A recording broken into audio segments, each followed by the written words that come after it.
Warning, the following podcast contains adult language, themes, and situations. Also, the film we're about to talk about is going to be spoiled thoroughly.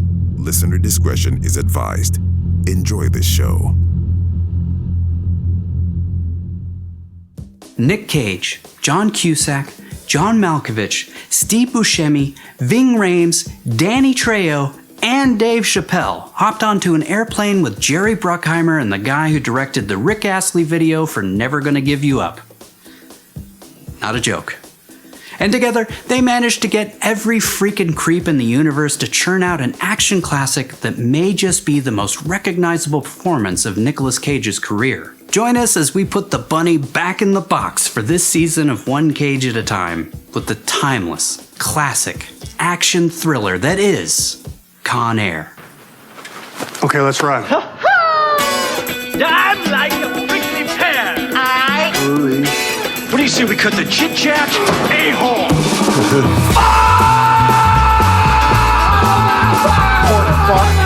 Porker, how'd it get burned?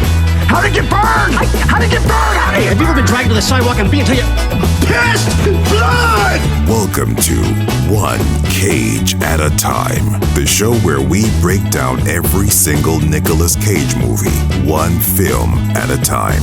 Here are your hosts, Patrick, Vince, and Nigel. Army Ranger Cameron Poe wound up in prison for defending his pregnant wife's honor, but as luck would have it, he managed to get paroled just in time to end up on a prisoner transport plane that is taken over mid-flight by a gang of violent, evil, sadistic criminals, and he's the only man who can stop them. Let's meet the stars of the film. Con Air stars a laundry list of stars, including Machete himself, Danny Trejo, Bubba from Forrest Gump, McKelty Williamson, Cole Meany, a.k.a. Miles O'Brien from Star Trek, a man who seems to be trying his best to out Nic Cage when it comes to direct-to-video acting roles, John Cusack, Nick's bringing out the dead co-star who only boarded the plane to go look for some hookers, Ving Rhames, legendary stand-up comedian Dave Chappelle, John Cyrus the Virus Malkovich, Steve I guess the serial child murderer wasn't so bad after all, Buscemi, and of course one of only four men I trust, Academy Award winning actor with the most angelic locks in Hollywood, Nicolas Kim Coppola, better known as Nicolas Cage.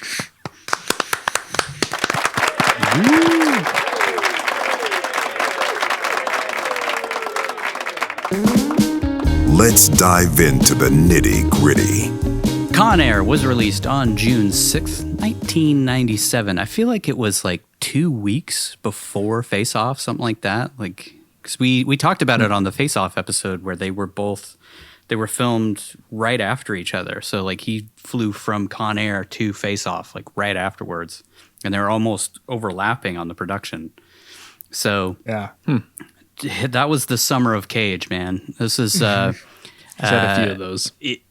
This was coming off of The Rock the previous summer, and then he did these two. So this is considered Cage's holy trinity of action. So next season we're going to start off with The Rock, so we'll finish off the trilogy, which we went in reverse order. So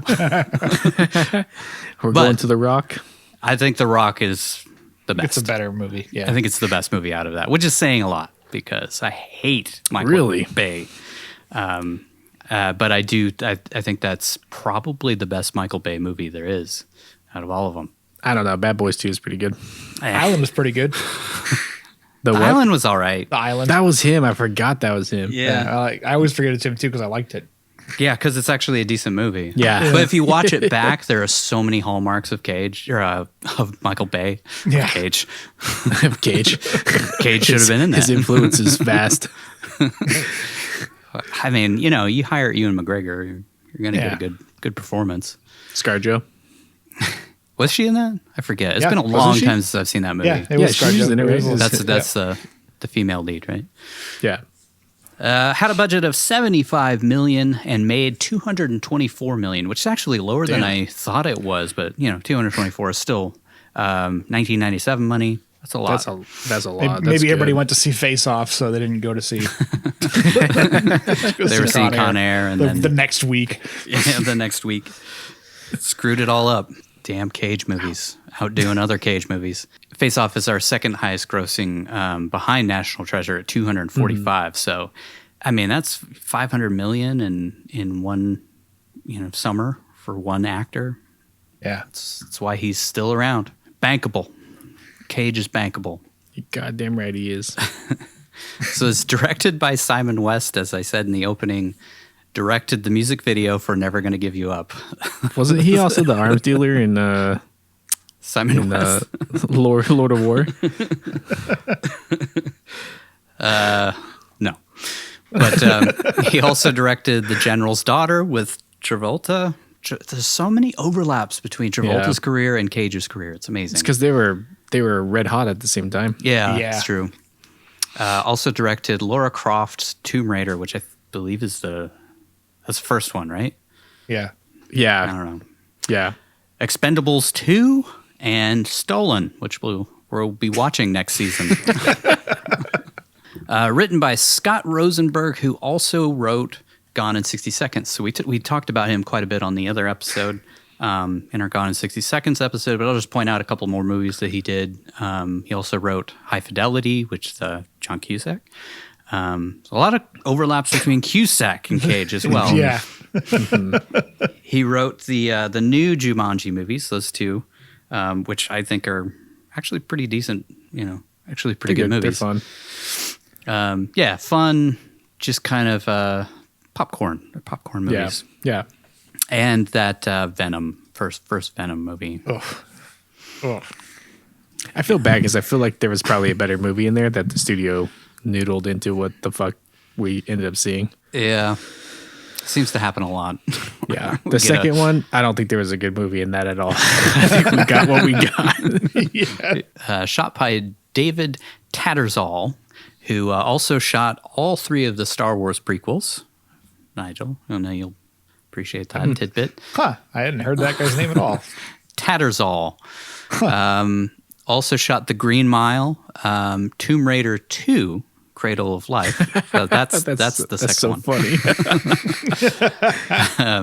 The Majestic and Die Another Day, a.k.a. the worst James Bond movie ever made. Oof. Great name. Terrible movie. Yeah. God, that movie was god awful. It was like they had, they tried to make it into a Michael Bay movie, but failed even to hit that. Like him surfing was the jump the shark moment for the James Bond series. I feel like. Yeah, I don't. It's so weird, like that. Like the Brosnan ones, like you have GoldenEye, which is still considered one of the best Bond films. Then you have World's Not Enough, which was not good. Then you have Die Another Day. There was also Tomorrow Never Dies. Oh yeah, Tomorrow Never Dies. One of the other ones was good. Was it Tomorrow Never Dies? That was the one he did after GoldenEye. I feel like the first 2 were pretty good, and then the third one was not so great, and then the fourth one was just awful. Yeah. And he was supposed to come back for a 5th one, but then was the Broccoli family. The Broccolis. The Broccolis decided that it was time to reboot after how terrible that last movie was. And it made for the best Bond movies after that, I believe. In my personal opinion. I watched every single one of them somewhat recently, and I will say that the, what's his name? New guy. Daniel Craig series is easily the best out of all of them. I know everybody holds the Sean Connery ones in super high esteem, but Sean Connery was the best Bond. But those movies are awful. Yeah, they're campy. Like almost hardly coherent. Yeah, they're products of their time, unfortunately, because they wasted such a great Bond and such a great actor. But that's what people wanted at the time. That's why they were wildly successful. Yeah. I still think From Russia with Love's pretty good.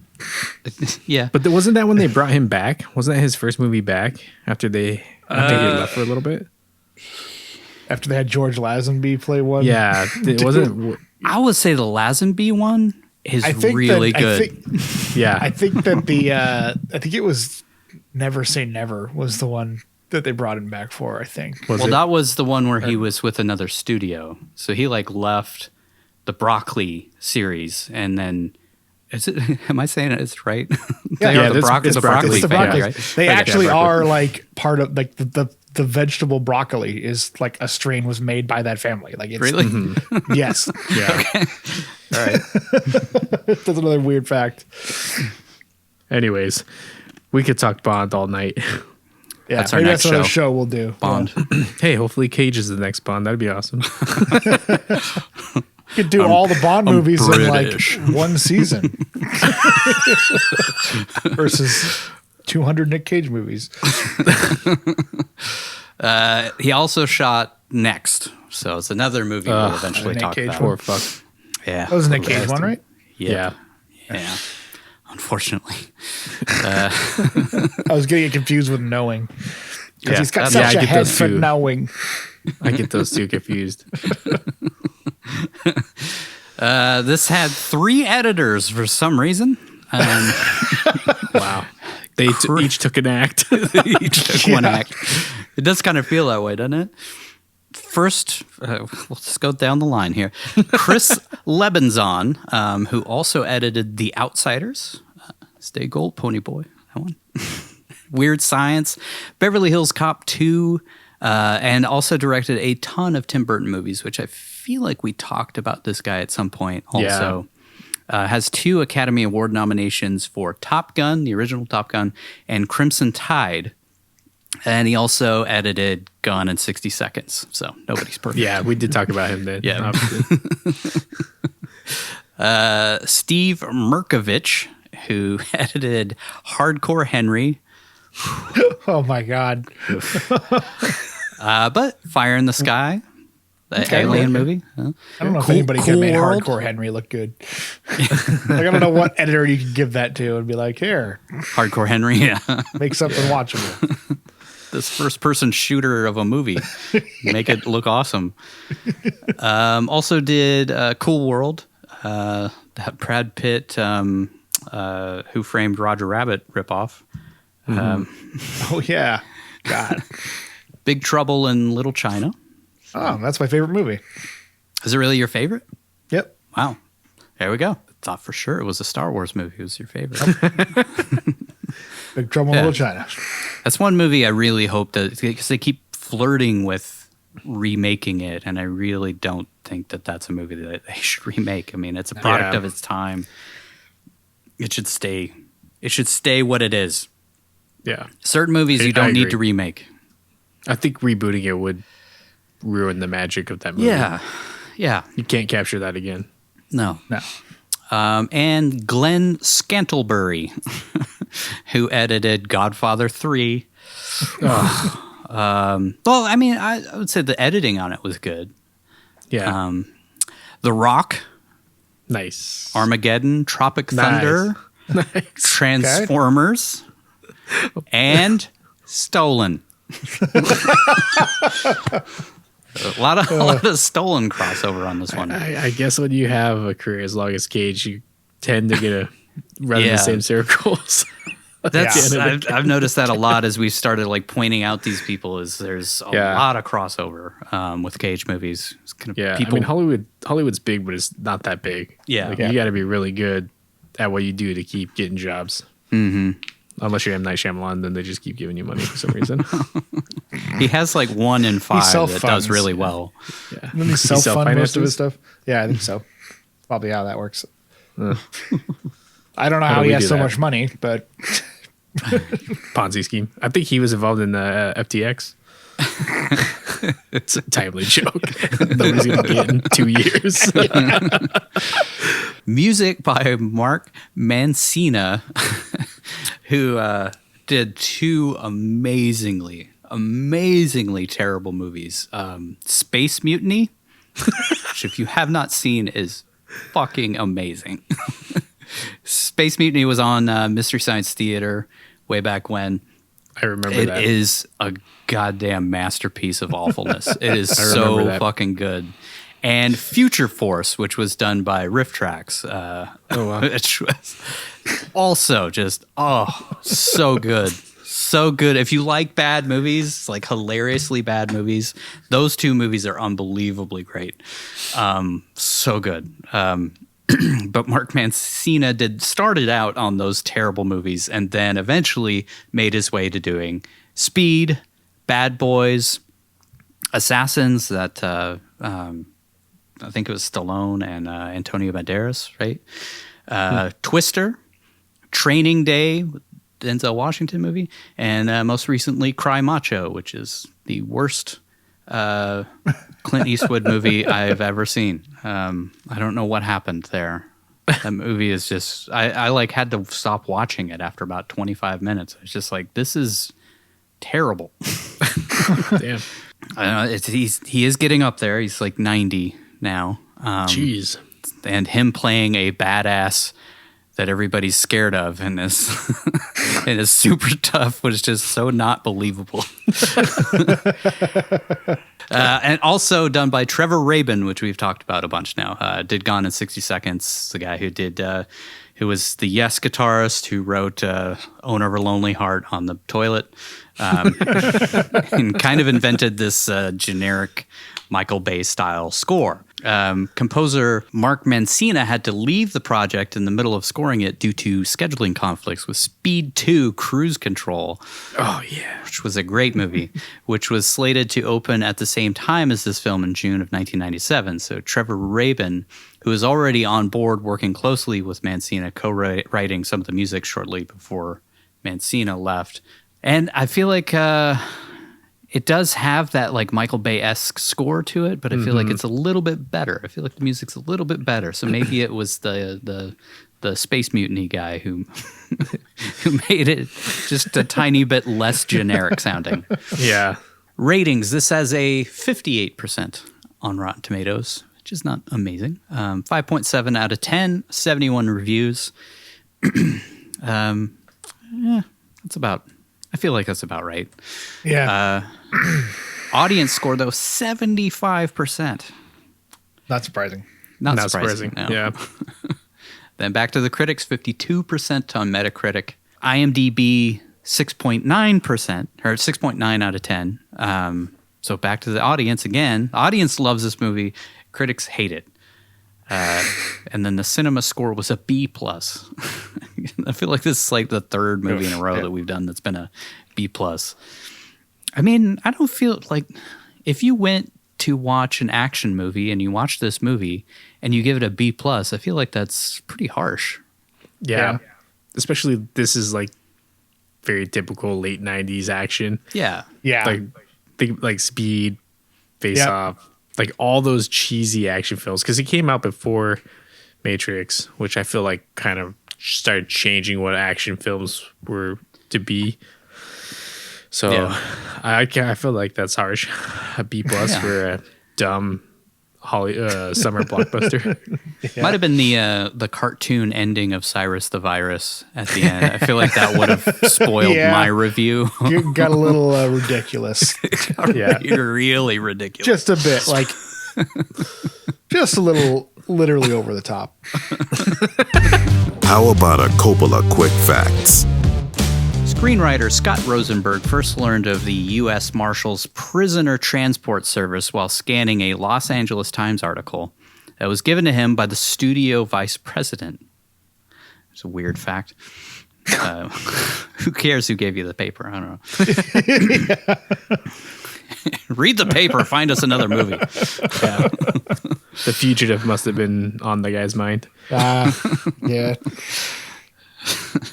After reading a fascinating account about how the real-life Con Air program transported roughly 150,000 prisoners a year, he visited the outfit's Oklahoma City base to get an eyewitness perspective of the incredible operation, which quickly formed the genesis for Con Air. Rosenberg spent 3 days on the Con Air planes with the convicts and flew all over the country. The U.S. Marshals who run the actual Con Air program wanted nothing to do with this movie. Why? Because it makes them look incompetent? Yes. Just a little. From every moment that they're on screen. They all seem like idiots. They probably didn't even read the script. They just read the outline. They're like, oh, fuck that. They're like, wait, who's playing a marshal? Cusack? Nah, fuck this movie. He's wearing sandals with a suit? Jason Isaacs revealed an awkward story in an interview about when he tried out for the role of Cyrus the Virus. His audition involved performing a scene with a handgun, so he said he'd use a nearby pencil as a prop. But then the camera assistant offered him a real gun he had tucked under his shirt in his belt. What the fuck? That guy would go on to work with Alec Baldwin, I guess. Oh my God. He said director Simon West was as wide-eyed as he was. He'd been working with the assistant for a while and had no idea that he just carried a fucking gun around with him everywhere he went. Can you imagine? Oh, wait, no, you don't need a pencil here. Hey, you can borrow mine. Oh, hold on. Let me turn the safety on. Let me make sure it's loaded. Yep, we're good. Got to have some realism in the scene. Yeah, got some heft to it. You can tell when those things don't got real bullets in it. Yeah, it's like when you drink from a coffee cup in a movie. You can tell. You can always tell when there's nothing in the cup. Yeah. You know, it's so funny. I was watching a show today, and the guy is holding a coffee cup that he just got, and he goes like this. I'm like, dude, there's nothing in that. You would never, that shit would be all over you. Yeah. You can That shit always drives me tell. nuts. I don't understand Yeah. why they don't just put water in it or something. Something, yeah. Just to give the actor a little bit to work A with. little bit. Yeah, exactly. Yeah, it's like you can't spring for some water just to help with Put some the water in realism there. a little bit. Willem Dafoe, our pal Willem Dafoe, and Mickey Rourke both auditioned for the part of Cyrus, which would have been a very different movie. Could you imagine Willem Dafoe in that role? It would have been. It would have been awesome to see Willem Dafoe in Yeah. that role, Oh or my Mickey God. Rourke. Yeah, both of them would have Or been Jason amazing. Isaacs, for that matter. Like it would have Yeah. been a different movie with any of them. Yeah. During Rourke's audition, he improvised by producing a razor-sharp Bowie knife, both terrifying and impressing the director. Fuck. Pulling out fucking bringing guns weapons and into these knives. auditions. Very method in these auditions. Though suitably impressed, they decided to cast John Malkovich instead. Apparently, the first choice for Cyrus the Virus was Gary Oldman. Wow. I could see that. I could see Yeah. that. He plays a great villain. But this is a huge laundry list. I apologize for all these names. But these are all people who were considered for Cyrus the Virus. Kevin Bacon, Alec Baldwin,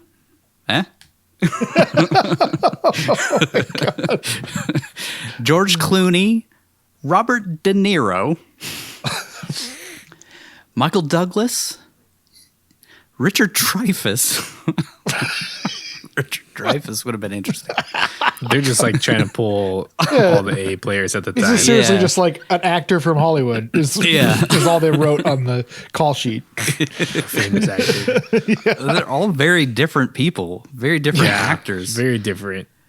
James Gandolfini, Okay. That would have been interesting. Ed Yeah. Harris is the bad guy in The Rock. The Rock. They were just because this was a Bruckheimer production. Yeah. And they had just done The Rock the year before, so I guess they were just recasting from The Rock. Rutger Hauer, that would have been cool. I would have liked to see that. William Hurt. Okay. All right. Michael Keaton. Michael Madsen. I can see that. Jack Nicholson. Sean Penn. Sean Penn would have been interesting. Ron Yeah. Perlman. Tim Robbins. Tim Robbins as the bad guy. Tom Sizemore. John Travolta, of course. Well, hold on, Sizemore. I regret they did not cast him. Yeah. Yeah. It's He the played a role he great was born psycho to in Bringing Out the Dead. Even though I think he was supposed to not be a complete psycho in that. Peter That's Weller, why he who would have been so good. I think Peter Weller would have been a great one. Yeah, that would Yeah. be great.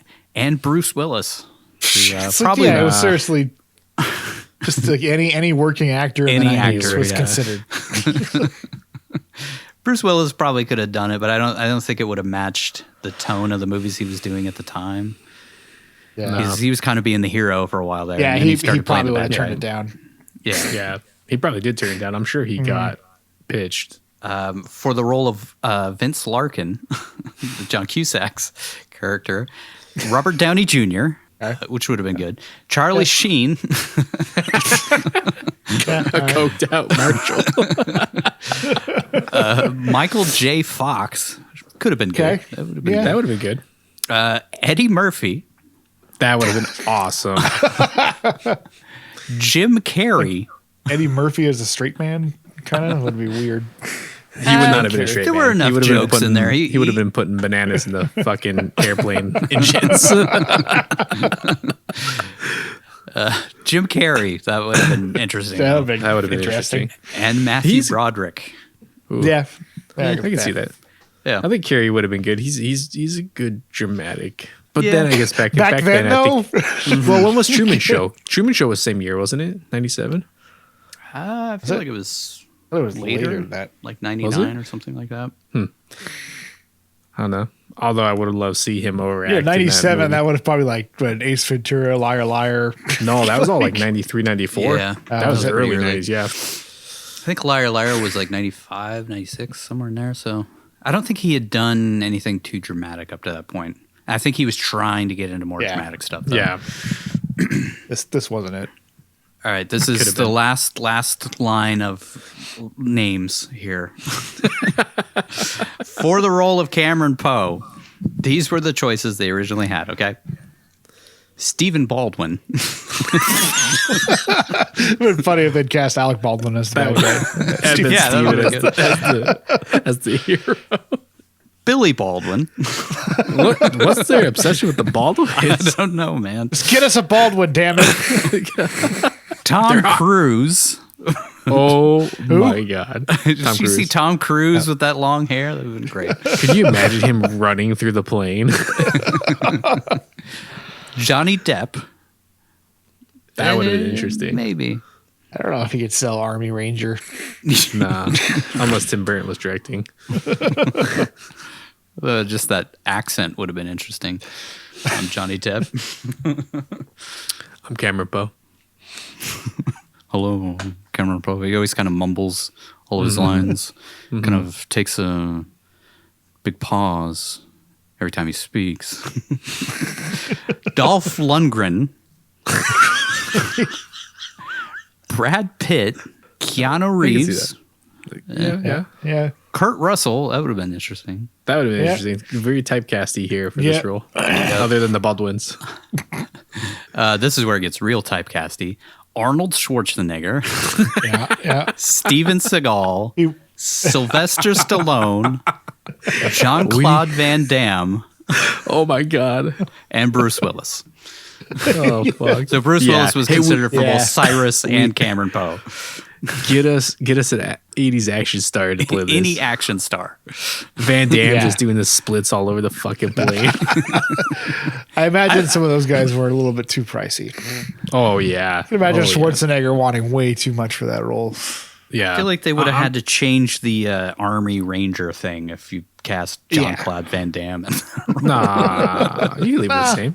You Yeah. suspend your beliefs. Just alone in there. I'm an Army Ranger. What about her? Can you leave her? I'm gonna go find you a needle. Leave no man behind, you know. Yeah, I can see him punching doing the that. meat. Making it all bloody. So it's like this. There's all sorts of like jokes that you will never understand on this show unless you've watched every one of our episodes. The film unites McKelty Williamson and Dave Chappelle, who have in common a fun fact regarding the role of Bubba in Forrest Gump. Apparently, Dave Chappelle turned down the role Yep. of Bubba from Forrest Gump. Could you imagine Dave Chappelle in that role? I'm so glad he did because that would not have been good. I love him. I love Chappelle, but he could that role was not meant for him. Yeah. Shrimp gumbo, shrimp stew, shrimp and potatoes. Trans can't- shrimp. can't even imagine Chappelle in that role. Apparently, Martin Lawrence and Wesley Snipes were originally considered for the role of Pinball, which I think Snipes was too high profile. Yeah. Martin Lawrence would work. Martin Lawrence would have been okay. I think he was on the verge of blowing up his career at that point for a little bit. I don't think they probably turned him down. Martin Lawrence? Martin Lawrence? Yeah. Or Wesley Yeah, Snipes? because wasn't he? I feel like around that time he was kind of having a little bit of a crisis in Hollywood. And then he I feel did like he's Bad gone Boys. through quite a few of those. Yeah, true. I guess that is true. Bad Boys But kind of resurrected him after. Yeah, Bad Boys Martin. resurrected him, and then ever since then, it seems like he's been very Yeah, good. Big Mama's House. All those. Big Mama's House. Oh yeah, Black I Knight. love that movie. Black Knight. I saw that one in theaters. All right, we got like 900 more quick facts to go through here. So Holy shit! I thought we were done. My God. during press for the film, John Malkovich was asked why he did this film. He gave a simple one-word answer: money. Yeah. Fair enough. Yeah. John That was Malkovich was stupid unhappy question. during production because the script was being rewritten virtually every day, and he had no idea how his character was going to turn out. In 2015, John and Samuel Jackson were guests on the Graham Norton show, and Norton had pointed out to them the fact that they had never done a movie together, given their extensive filmographies, which they've both been in a ton of films, Samuel Jackson especially. Jackson said of Malkovich, well, none of my movies are serious, and he's a serious actor. And Malkovich replied, no, I was in Con Air. If that's serious, I'm an astronaut. Wow. These are all just people shitting on the movie here for a second. John Cusack considers Con Air a bad movie and hated the time he spent working on it. So much so that he barely remembers it, so he says. Yeah, it's just like me in the movie. Cusack only did it, 1, because of the money, and 2, to use it as leverage in order to make his own indie passion projects. Despite all that shit-talking of the film, there have been recent talks about a Con Air sequel. Simon West, Nicolas Cage, John Cusack, and John Malkovich have all expressed interest. How would you go out there and just talk shit nonstop about this awful movie that you fucking hated working on, and then you're like, yeah, I'll do the sequel. I'm really poor right now. Well, spoiler alert. How the fuck would one of those guys come back? Yeah. How the hell are you going to bring back Cyrus the Virus? Play his twin brother. This one, brother. Okay. God. Myrus the I could Cyrus. 100% see that happening. Yeah. That's how they're going to do Face Off. It's just going to be... Yeah, he'll bring back twin brother. Castor's brother. Oh, wait. Caster's twin brother. Castor, let's see. Wait. What's another space term? Just Apollo, Troy. Apollo. His distant cousin. Or his half brother. His half brother looks exactly like him. Exactly like him. Nicolas Cage helped shape the character of Cameron Poe, saying that Poe wasn't a very real person when he saw the script. So he decided he had to have him be a special forces guy of some sort, so it would be believable that he could fight and kill so easily. This one's also hilarious. It was also Cage's idea to make him from Alabama. Nicolas Cage traveled to Alabama to work on his accent. Oh, my God. Well, it paid off real good. Sure. Yeah. I mean, you know, I talk about it in the breakdown, but like Forrest Gump was from Alabama, and he sounds exactly like Forrest Gump. So Well, like even more foresty Gump. Very Grand Isle-esque as well. yeah. He also got one of the guards who are captured by the cons to be changed to a woman character. This gave the threat of rape, so it gives Poe a reason to stay on the plane and emphasize Poe's Southern roots, because Southern men have a strong sense of chivalry when it comes to women. They have values. I mean, I think it was a good change to make one of them female I guard. agree. But I notice the other 3 guards are like just kind of, they just disappear and reappear when they need to. But that one female guard just stays front and center the whole time, like just dangling it there for Johnny 23 for the whole movie. It was released in June 1997, as we mentioned, the same month as Nicolas Cage's other action hit, Face Off, which came out a few weeks later. The same month. That's crazy. June Also 1997. the same month I turned 10 years old. That month was very popular. That was a good It's a month. very popular month. The ongoing joke that will never go away in the show. Hey, Mont! The films were actually shot consecutively from the summer of 1996 to the spring of 1997, as we mentioned on our Face Off episode, with the 2 productions nearly overlapping at one point. I feel like I said that exact same quick fact. You did. On I'm pretty Face sure Off. you did. But I guess it bears repeating since nobody watches every episode of this show. One person does. One person. That's it. And the last quick fact of the 900 quick facts that I had here. The film is dedicated to Phil Schwartz, an effects specialist who died during filming when a rigged plane fell and crushed him. This is actually the second Jerry Bruckheimer production where there was a plane-related death on set. 11 years earlier, Art Scholl, a pilot/cameraman, died during filming on Top Gun when his camera plane failed to recover from a spin and plunged into the ocean. So, yeah, that's a fun way to go out on the quick facts, but It's funny. Well, it's not funny, but that I only know that fact because with Top Gun Maverick coming out this year, they were talking about all the stunts and like how they shot all the in-flight scenes. They brought that up, like they were very conscious of protecting everybody because of what happened on the first film. yeah. So it's crazy, man. It's crazy that these folks literally die for their job, and it's just making movies. Yeah. It's kind of insane when you think about it that it doesn't happen more often just because of how Well, dangerous some of these stunts are. yeah, tells you how dialed in they have that stuff now. Yeah. Thankfully. Let's break this bitch down. Act 1. Let's set some stuff up. Our story begins with some grainy stock footage of the war in Iraq narrated by Powers Booth at some sort of ceremony to discharge a platoon of Army Rangers, I guess. He goes on. Do about Army Rangers go in platoons that all get discharged at the same time? I don't think that's a thing, right? No, I Because there don't was think like so. 5 or 6 of them. Maybe it's just a group of people getting discharged. The scriptwriter was only able to brush up on U.S. Marshals. He didn't pay attention to the military. I'm pretty sure you fill out some paperwork and then Also, you're as we dismissed. mentioned, there was sort of a late addition that he was made into an Army Ranger. So maybe they Oh, were yeah, just true. like, whatever. Just give him a discharge Get some ceremony. stock footage. We don't need to research it. Nic Cage wants to be an Army Ranger. He goes on about never leaving a fallen comrade behind because otherwise we wouldn't know Poe's motivation for not leaving people to die later in the film.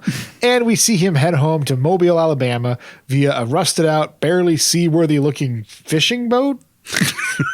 Gotta go catch a leprechaun. That's all I think of for Mobile, Alabama. It's the only noteworthy tourist attraction That in and, like, Mobile, Alabama. The Tree with the one- leprechaun in it. He heads to a diner where his wife works as a waitress and apparently as rape fodder for the local fishermen / grunge music video extras. Jesus. Nick's character Cameron Poe says hello to his baby the same way Roy Waller does in Matchstick Man by putting his head up to his wife's stomach and can't wait for his unborn baby to become Miss Alabama, which is kind of creepy. It's really creepy. Was children's pageants a thing back then? Yeah, I guess they were. Yeah. John Bonet. Also, his wife, who's not even the slightest bit pregnant looking. It's early on. Yeah. Sure. So early, it's not- he knows it's not that it's a his girl. But yeah, which is Yeah. you wouldn't yet when it's that early. Yeah, whatever. Don't try and bring logic into this. Just like my wife's a month pregnant and you can already see a baby bump too. So it's no way that woman was pregnant enough to have a baby. A baby with a distinguishable sex. He and his wife Trisha make out for a bit before the Pearl Jam extras break up the fun. A regular hound dog asks if the soldier dick can buy he and his filthy friends a drink, since clearly they need more MGDs to kick this night into overdrive.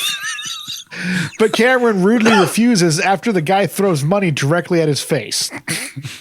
Why don't you go buy me and my buddies around? They were drinking MTDs. I don't know if you noticed that. That was my drink of choice in the early 2000s. Wasn't Natty Ice? I wasn't going to say.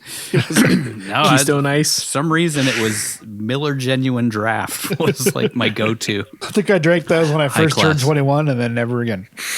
Once I found there's actual good beer you can buy.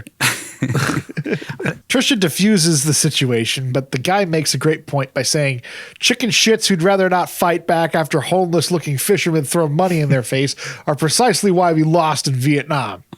She says, for a second there, you were that guy again, when Cameron slightly reacts to a guy ogling his wife and tossing a balled up $10 bill in his face. And she was hoping the army would have made that guy grow up.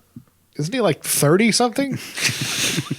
Surely a man with that many medals has been in the army for a long time. Has she not seen him since he went in? Is this the same thing as Cameron not seeing his daughter her entire life because he didn't want her to see him while he was in prison? Yeah, I don't want you seeing me while I'm in the army because I'm fighting for our country. Yeah, in one conflict. His hair was really long, and he didn't want to see. He didn't want her to see him with short hair, so that's why he grew it out again. I was gonna get a haircut. They dance to "How Do I Live Without You," since every action movie needed a romantic Oscar bait song in the 90s for some reason. They head out into the rain where, wouldn't you know it, those fishermen aren't over Cameron not buying them booze or letting them rape his wife. Trisha begs him to just drive away, but Cameron decides to defend her honor, and in the process, Bruce Lee style jams a guy's nose into his brain, killing him instantly. That's an urban myth, by the way. Your nose is made of cartilage and definitely wouldn't go through your skull. But I liked how he said, Trisha! Trisha! In slow-mo over the guy's body, though. To be super dramatic. How else would you know it's dramatic that he killed a guy? It reminded me of in Face Off when what's Pollux Troy is like Cass in like slow mo, like the weird inflection of the voice. It's like Trisha. I think it's probably because they slow down the audio. I guess, yeah. Or they had it. They didn't. They slowed the footage down. Then he had to ADR the audio to match. Yeah, to match his slower speaking, because it would sound really weird if they slowed it down. Maybe I don't know. I don't know. It sounded not like Nic Cage. It is all like those. They did that in Face Off a bit, where they just sort of randomly slow down shots, but it would look awful. Yeah. The two directors visited each other on sets. Yeah. It's really cool when you do this. When you do this slow down effect, it's great. Cameron's lawyer convinces him to plead guilty against his wishes since he'll get less time. But then, in a campy monologue, the judge says that because of his military training, Cameron is a deadly weapon and isn't subject to the same laws as the rest of us. So he gives him 7 to 10 years in prison, which seems a bit harsh for self-defense / manslaughter. Like, yeah. That's my favorite shitty plot point in movies to be a military. You're a deadly weapon, so every time you assault somebody, it's assault with a deadly weapon. Yeah, so we don't abide by those laws here with you, those city laws.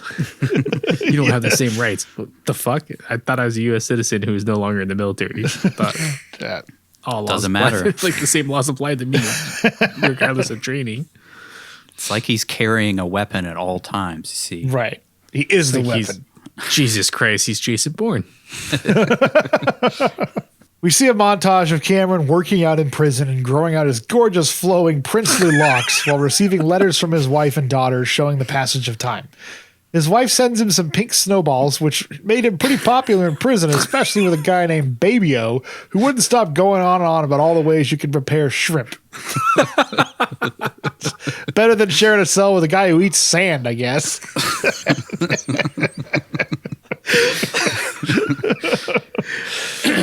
I think that dude only knows how to play one character, and it's Bubba. Pretty much. Because even in 24, he was in 24, like one of the last Kiefer Sutherland seasons of 24. And it was like Bubba in a suit. That's all I could fucking hear. He's just got one character he plays.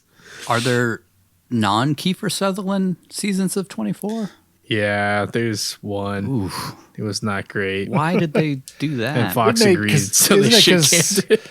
Because he kind of went a little off the rails. Yeah, after he beat up that defenseless Christmas tree, they kind of distanced themselves from him. He went off on a bender. And, like they fired him and then tried to replace him, and then it didn't work out. Yeah. Although he's back. If you guys haven't seen The Contractor with Chris Pine and him, I highly recommend it. Fucking phenomenal film. How long is he going to be back on this trajectory before he gets drunk and beats someone up again? One film. And it wasn't a person, it was a Christmas tree. So he's probably out there tackling it right now. Wait, so that just happened? Oh, that happened. You didn't hear about that? Yeah. There's video of it. There's video. It's amazing. He I'm envious. Dives into a Christmas tree. I think I made a joke about it on one of the other episodes. Really? I feel like he did. Yeah. I think it might have been Lord War. Yeah, it was when Vitaly falls on all the Christmas presents. On the tree, yeah. On Lord of War. Yeah, in Lord of War. Yeah. Okay. I'll have to look that up. It was crazy. That was like 2008, something like that. Yeah, it was. Yeah, it was like. I thought you said it was like just happened. I mean, no, he was saying it might have just happened because it's Christmas time, so maybe he's out there fighting trees. Yeah, I'm saying he's probably out there doing the Lord's work, fighting Christmas trees. It's a tradition now. Every year. Every year. That's when we kick off the holiday season. It's not Christmas to Kiefer tackles a Christmas tree. Go a Sutherlanding. A Sutherlanding. It's a Kiefer Christmas. Coming to Disney Plus. Kick-ass Kiefer Christmas. We see a horrifying prison riot, which Cameron drowns out by putting a hand over his ear, just like he does when Baby-O comes by for his pink snowballs, if you know what I mean. Cameron learns all sorts of handy things in prison, like how to speak Spanish, do origami, and work his sweet glistening abs till they shine like gold in his dark, dark prison. It seems like he's having a pretty good time in there. Really. Yeah, honestly. Yeah, I'm not going to lie. That sounds really peaceful. I'm envious. Yeah. Writing letters back and forth every day.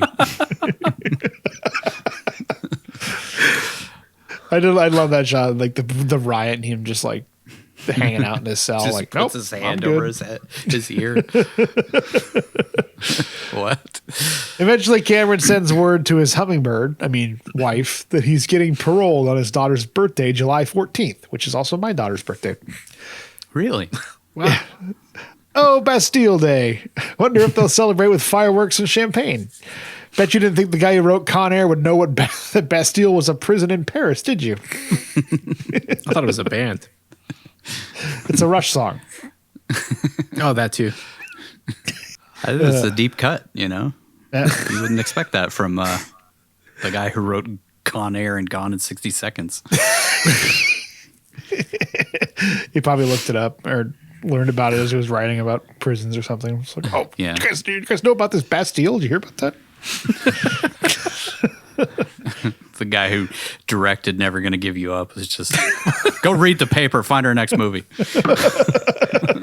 That guy's got some hits under his belt. It was the Bastille Day paper, so it was July 14th paper, and he's like, hey, did you hear about this thing going on in France? What is that? It's also revealed that in a letter that Cameron has never seen his daughter since he didn't want her to see him in prison. Better not see your only daughter at all then. It makes sense. Miss out on her entire childhood. Cameron boxes up all his stuff, including a stuffed bunny he traded some cigarettes he boofed into prison for, I guess. Bubba O reads Cameron's parole letter while Cam looks deep into his eyes for some reason. Then, Out of nowhere, Cameron laughs and put his hand on Baby O's shoulder in a very cagey manner at the thought of being released. That is all sorts of weird, out of place, and jarring while saying, I'm going home, son! That is the weirdest delivery out of any line that he does in this entire thing. He just like suddenly is like holding it on. He has his like hand on his shoulder, staring deep into his eyes, like starts laughing into the sky. And like, I'm going home, son. After watching So the best of weird. times, I am 100% convinced that's improv. Baby O says, don't be getting all juicy on me, all right? While they hug, since I'm guessing he was still thinking about those pink snowballs. He sees the reason why Baby O made him grow his hair out. I meant to get a haircut, but he wouldn't let me. Wanted them as handlebars. It helps with the fantasy. They He head made out me together. put them in pigtails. They head out together with their stuff in boxes since Baby O is being transferred to a new prison, and he sticks a little smiley face his friend Forrest invented into Cameron's box, so we know, or onto Cameron's box, so we know which one is his later on in the film. No other reason why.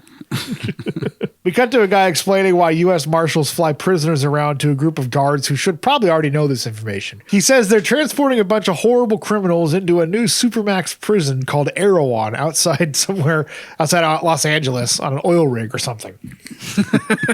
On a prison bus, Baby O sets up some exposition about needing an insulin shot before hopping onto the jailbird prisoner transport, and a female guard says he'll get it once they're on board. Cameron endears himself to the guard by going on and on about how he's going home to see his daughter like a lonely guy trying to tell you about his family at a Starbucks or something. She tells him his daughter is a walking, talking reason to rehabilitate. Then we cut to some idiot wearing sandals with a suit. Oh, wait, that's John Cusack's character Larkin, who I think is supposed to be cool because he just makes fun of his boss to make an unnamed fellow officer who shows up like 3 times smile a little bit. That officer is kind of strange. Like, it almost feels like it was supposed to be like a main character, but then she never really gets any lines, and she's just a background extra for most of the movie. They already had one female character. They didn't need to waste screen time on another, I guess. Larkin and his boss head out to meet up with Chief O'Brien, who beams in driving a 60s Corvette with a license plate that reads as kicker.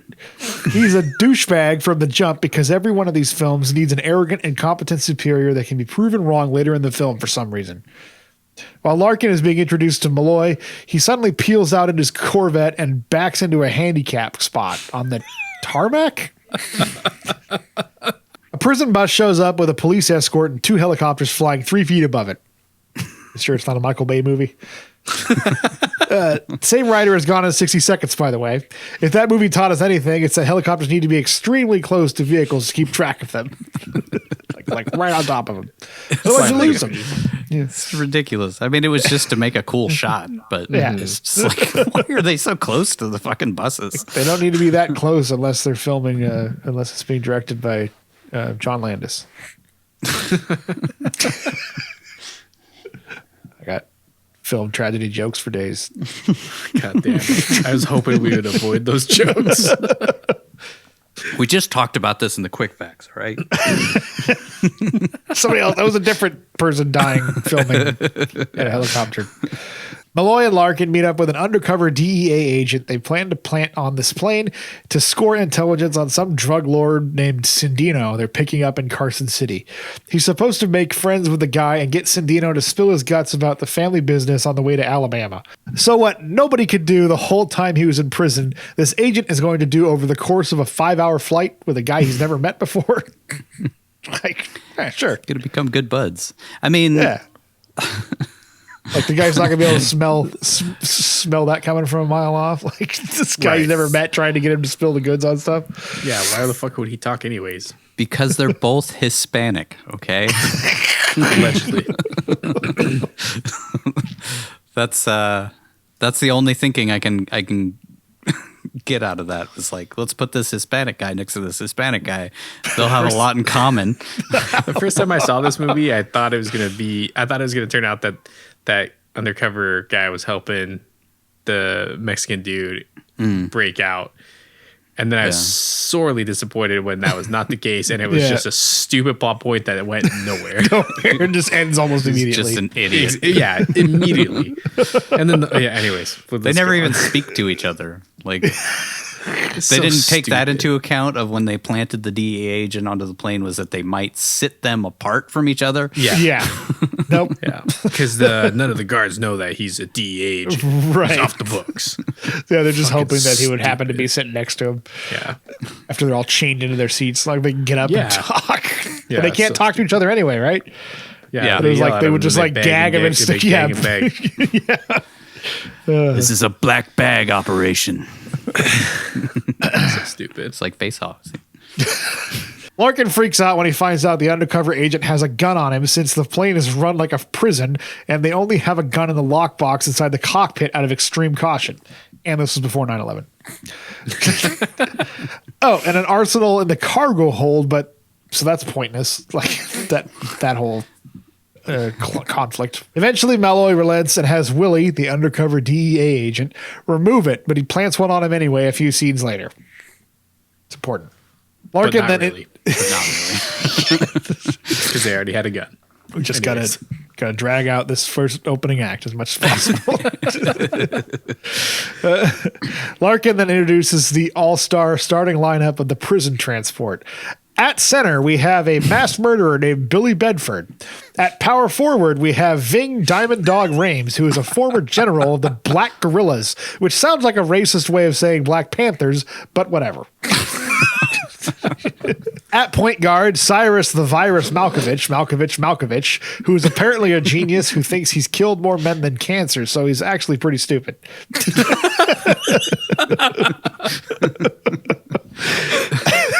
At shooting guard, Walking Penis Pinball, who is basically just Dave Chappelle playing Dave Chappelle. And at small forward, the man with the best hair on Cell Block C, Cameron Hair Jordan Poe.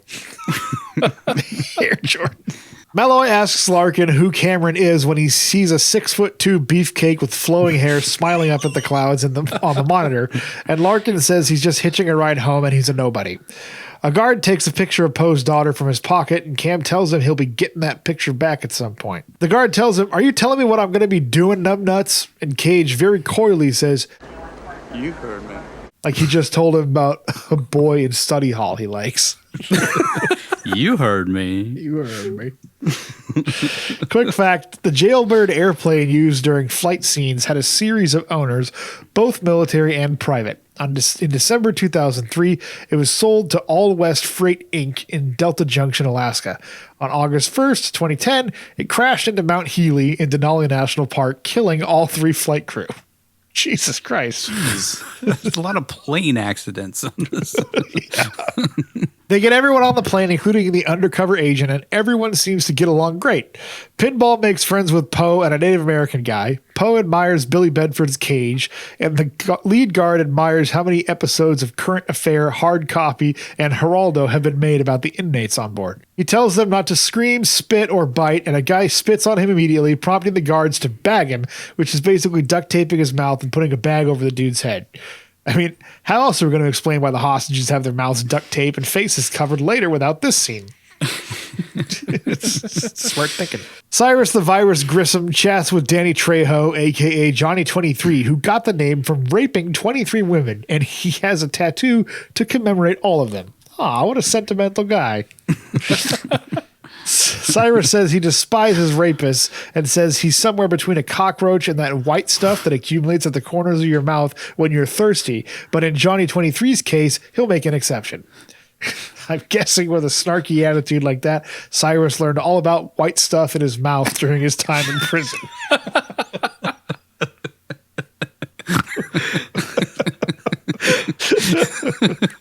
Cyrus and Diamond Dog each have a nail or something they embedded into the palms of their hands and undo their handcuffs in seconds flat, because if movies have taught us anything, it's just that easy. Pinball pulls a condom full of lighter fluid and a match up from his stomach, looks over at the Indian guy sitting next to him and says, "Hey, Chief, you come through this all right? I hope you don't hold a grudge," and then sprays him with lighter fluid and sets him on fire. In the chaos, Pinball steals the female guard named Bishop's keys and unlocks Diamond Dog and Cyrus's cages.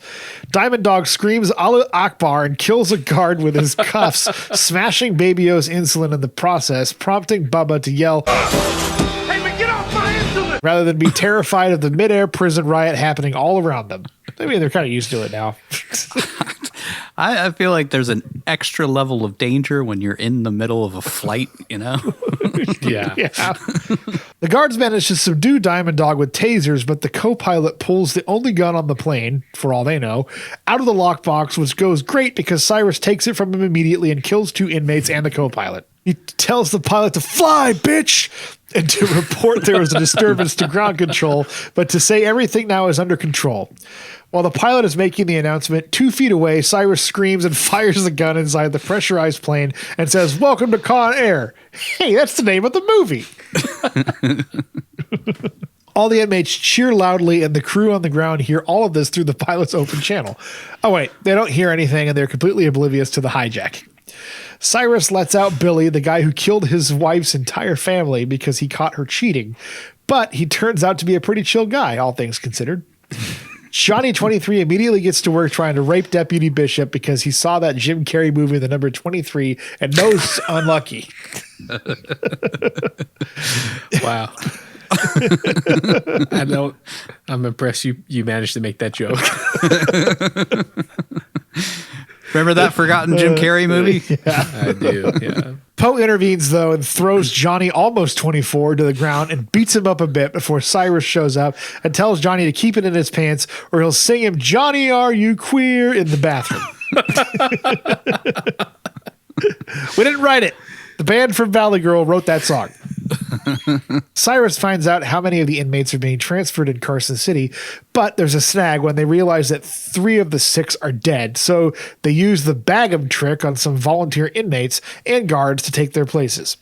Diamond Dog gives a speech about how if they all follow he and Cyrus and Pinball's plan, the rest of their lives will be a vacation in a non-extradition country with sandy beaches, umbrella drinks, and dirty naked freaks. So, like, Key West. Pinball unlocks all the inmates, but as soon as he unlocks the undercover DEA agent, he pulls his gun, and I guess all his training didn't help him much because he's killed in seconds flat, even though Poe tried to intervene and calm him down since he almost got way more people killed. Cyrus takes this as Poe being an ally, so he begins to trust him. Makes sense. What was this guy's plan, dude? Yeah, just take on the entire plane full of people. Yeah. Yeah. What an idiot. It's a wonder that none of the U.S. Marshals wanted to be involved in this. Yeah. Yeah. It just I'm sure make the all DEA was enforcement embarrassed. seems stupid as hell. Yeah. That guy could have like totally passenger 57'd that whole situation, but no. He just stood up and took a guy hostage immediately. Cyrus says Baby O can't get off the plane since the guards on the ground are expecting white guys. So rather than leave when he has a chance, Poe stays on the plane to protect his buddy and the guard so she isn't raped. And he and Bubba can make sure that they'll be able to get that shrimp boat they've been talking about buying for all these years.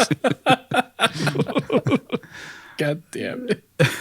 I'm sorry. It's like my only point of reference for that guy is Bubba. There's a lot of Forrest Gump jokes in here. We cut back and forth from the plane to the prison Cyrus was in, and for some reason Larkin is now there too. Wasn't he just in an air traffic control tower center somewhere? Yeah. What? Yeah. Yeah. You know, they're investigating Cyrus's cell for some reason. Inside Cyrus's cell, the guards find a false wall with the whole hijacking plan mapped out in a cryptic code which reveals they're meeting more inmates in Carson City. Larkin tells the guards not to touch anything, but one of them grabs a box marked "Do Not Open" immediately, and the box blows up, which causes the cell door to comically nearly decapitate Larkin. Before landing, Poe gets his daughter's photo back from the guard who took it, but also stashes a reel-to-reel tape recorder on him that was previously on the DEA agent to alert the authorities of what's happening on board. Didn't have like mini cassettes or even regular cassette tapes or anything in 1997. Why did they have to do this? Too expensive. Yeah. It just had to look cool when it breaks later. Like it's supposed to be like I a hidden wire, but it's the biggest fucking recording. You might as well like just strap a VHS camcorder onto his shoulder or something and try and get that in there. It's just ridiculous. Maybe it's because it had to record for a really long time. That was the idea. Because like those mini cassettes, you could only record like 90 minutes on them or something. But True. On the ground, there's a sandstorm, which helps the ruse since the inmates have an excuse for covering their faces. But Cyrus uncovers his face anyway, but no one seems to recognize the guy so famous he was on a hard copy or some shit. They were distracted by those sick beats. One of the only like... anybody? Wait, what? Sandstorm. I knew you were going to make a joke about that.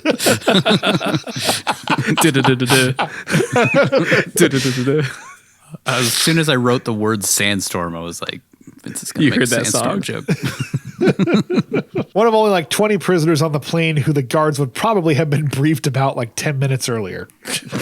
Considering they had a big intro for him when they were listing off all the prisoners. Yeah. And he had the biggest rap sheet. The prisoner exchange goes off without a hitch, and they add a pilot named Swamp Thing, Cindino's son, who happens to be paying for this whole operation and will put up all of these credits to society once they land in whatever extradition-free country they're heading to, and a Hannibal Lecter-esque serial killer / child molester named Garland Green, played by Steve Buscemi. Why not? He's vitally important to this movie. They need to have him in the film. Just why? Why is his character even in it, dude? Pederast, dude.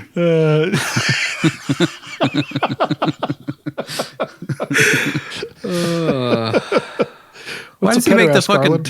fucking... He make the fucking Darth Vader noise the whole time he's like coming into the plane too.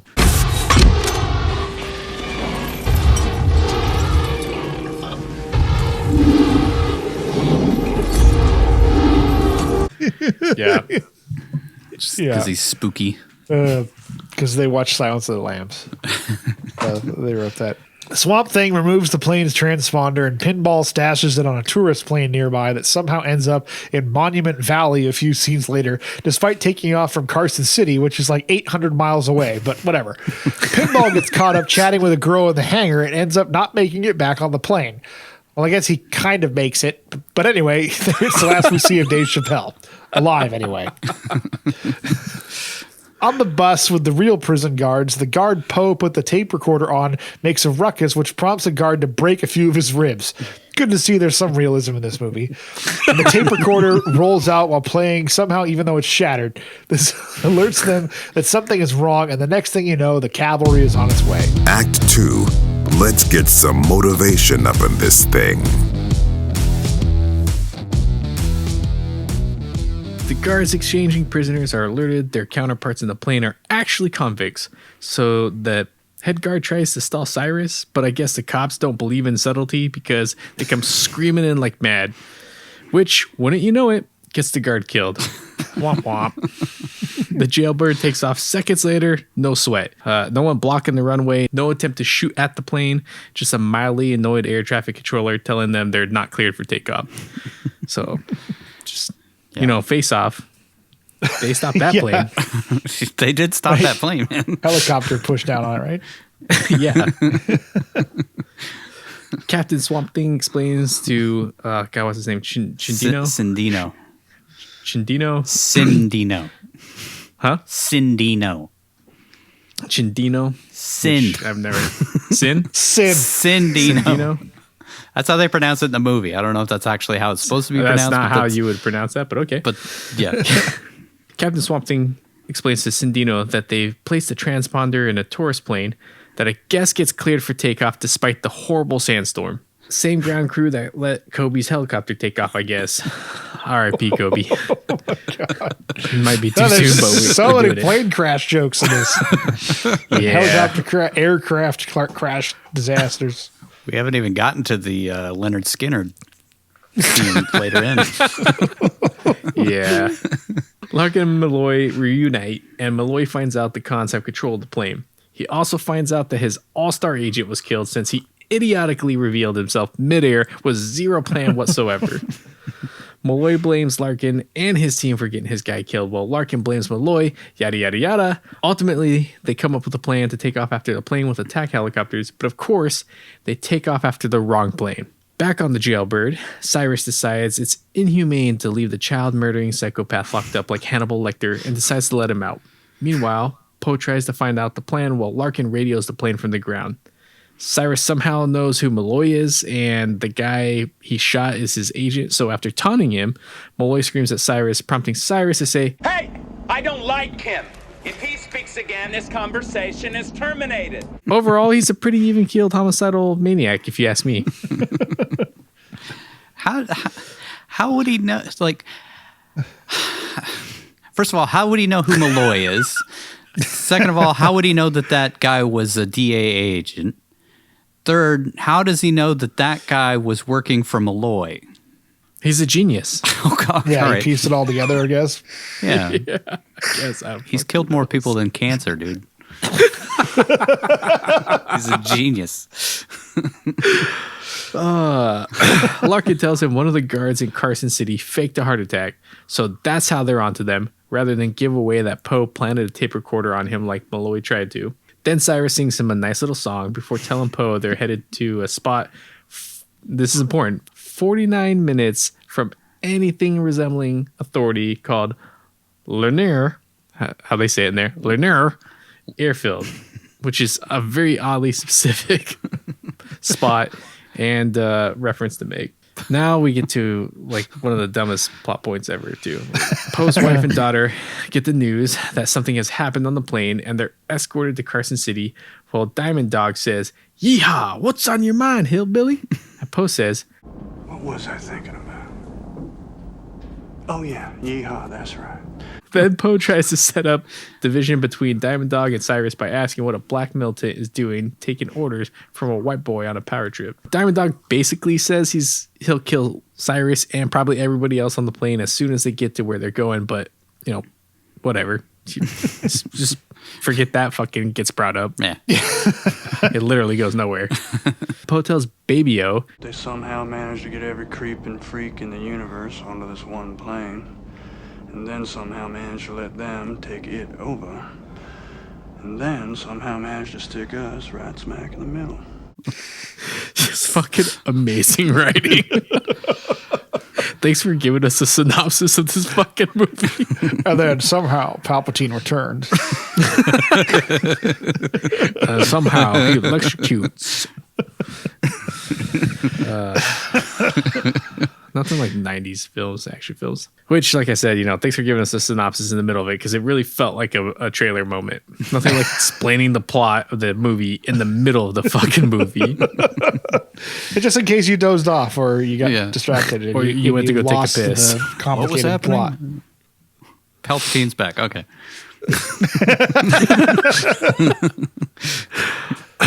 I missed those first two movies. What happened? Oh. Well, Larkin digs into Poe's file and tries to get Malloy on board with the idea that they could trust this one particular convict on the plane because he's an ex-Army Ranger. So that automatically makes him a good guy. Why not? True. Malloy has been so agreeable up to this point, so I'm sure he'll see the logic in that. Larkin says he thinks Poe is trying to help them because he's a parolee, didn't get off the plane, but instead stashed the tape recorder on the guard. He says Poe got into a drunken brawl and killed a guy while defending his wife, which could happen to any one of them. Then whips out a little Dostoevsky on Malloy, who doesn't strike him.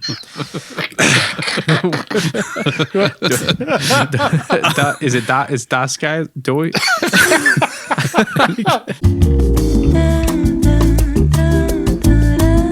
He says Poe got into a drunken brawl and killed a guy while defending his wife, which could have happened to any one of them, and whips out a little Dostoevsky.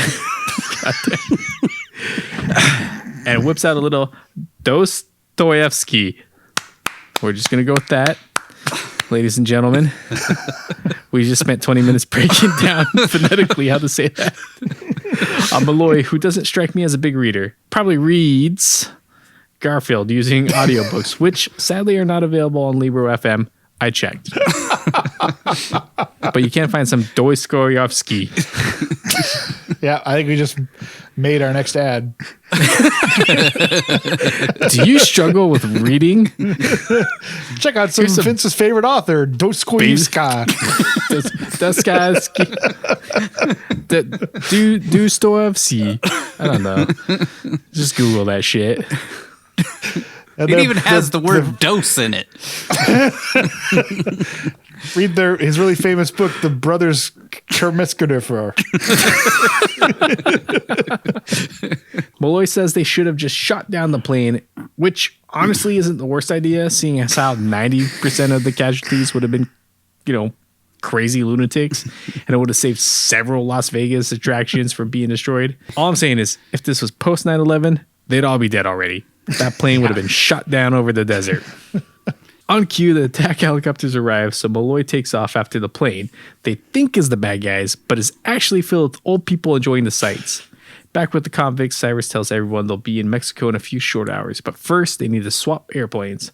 Swamp Thing tells Cyrus the plane is dragging since the rear gear didn't close all the way, so he sends Diamond Dog to take care of it, and Diamond Dog says, Poe, that's great leadership right there, folks. Delegation. Delegation, yeah. Yeah. He finds Pinball stuck in the landing gear, so while Diamond Dog is distracted, Poe writes a note on Pinball's shirt to Larkin saying they're headed to Lanur Airport using a conveniently located Sharpie in Pinball's pocket. That fucking dude had everything. He was prepared. Must have been a Boy Scout. Yeah.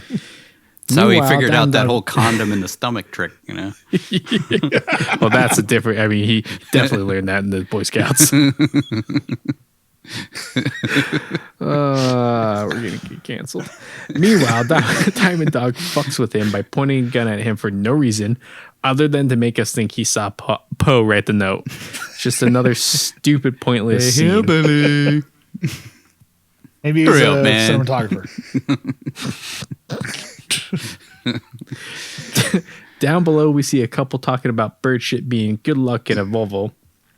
Eventually, Pinball's body lands on their car, and the Volvo is hit by like 4 other cars because they needed to use up the budget somewhere. Really, to this point, they're pretty tame. And people don't get distracted unless there's a car crash every 10 minutes. Or people don't stay invested unless there's a car crash every 10 minutes in these movies. You got to have a car chase or a car crash to keep people interested. Yeah.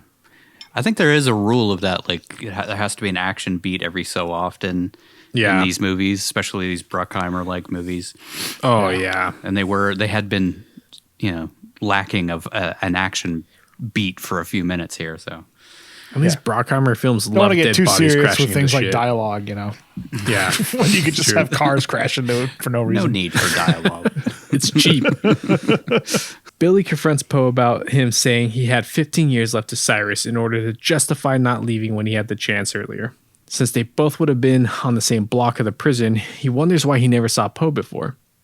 Poe explains it away by saying, See, there were 160 cats on North Block, and I didn't want to know 159 of them, which included you. Billy doesn't believe him, so he heads downstairs to look through Poe's box with the smiley face on it. I don't understand how he knew that was his box. It's one of my Coppola questions. He read the script.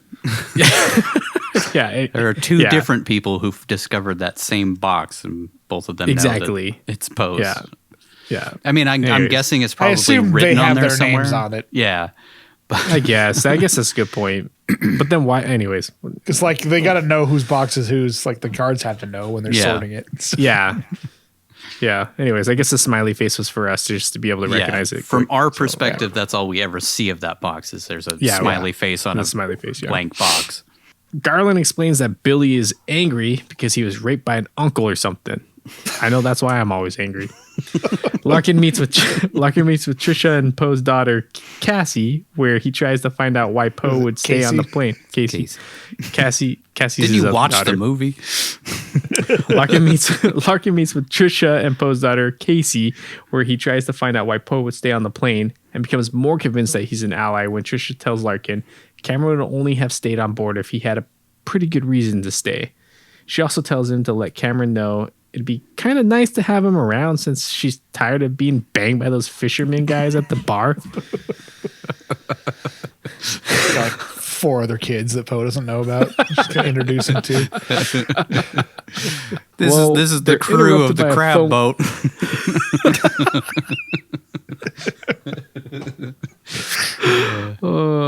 Well, they're interrupted by a phone call alerting Larkin they found the note on Pinball's dead body in Fresno.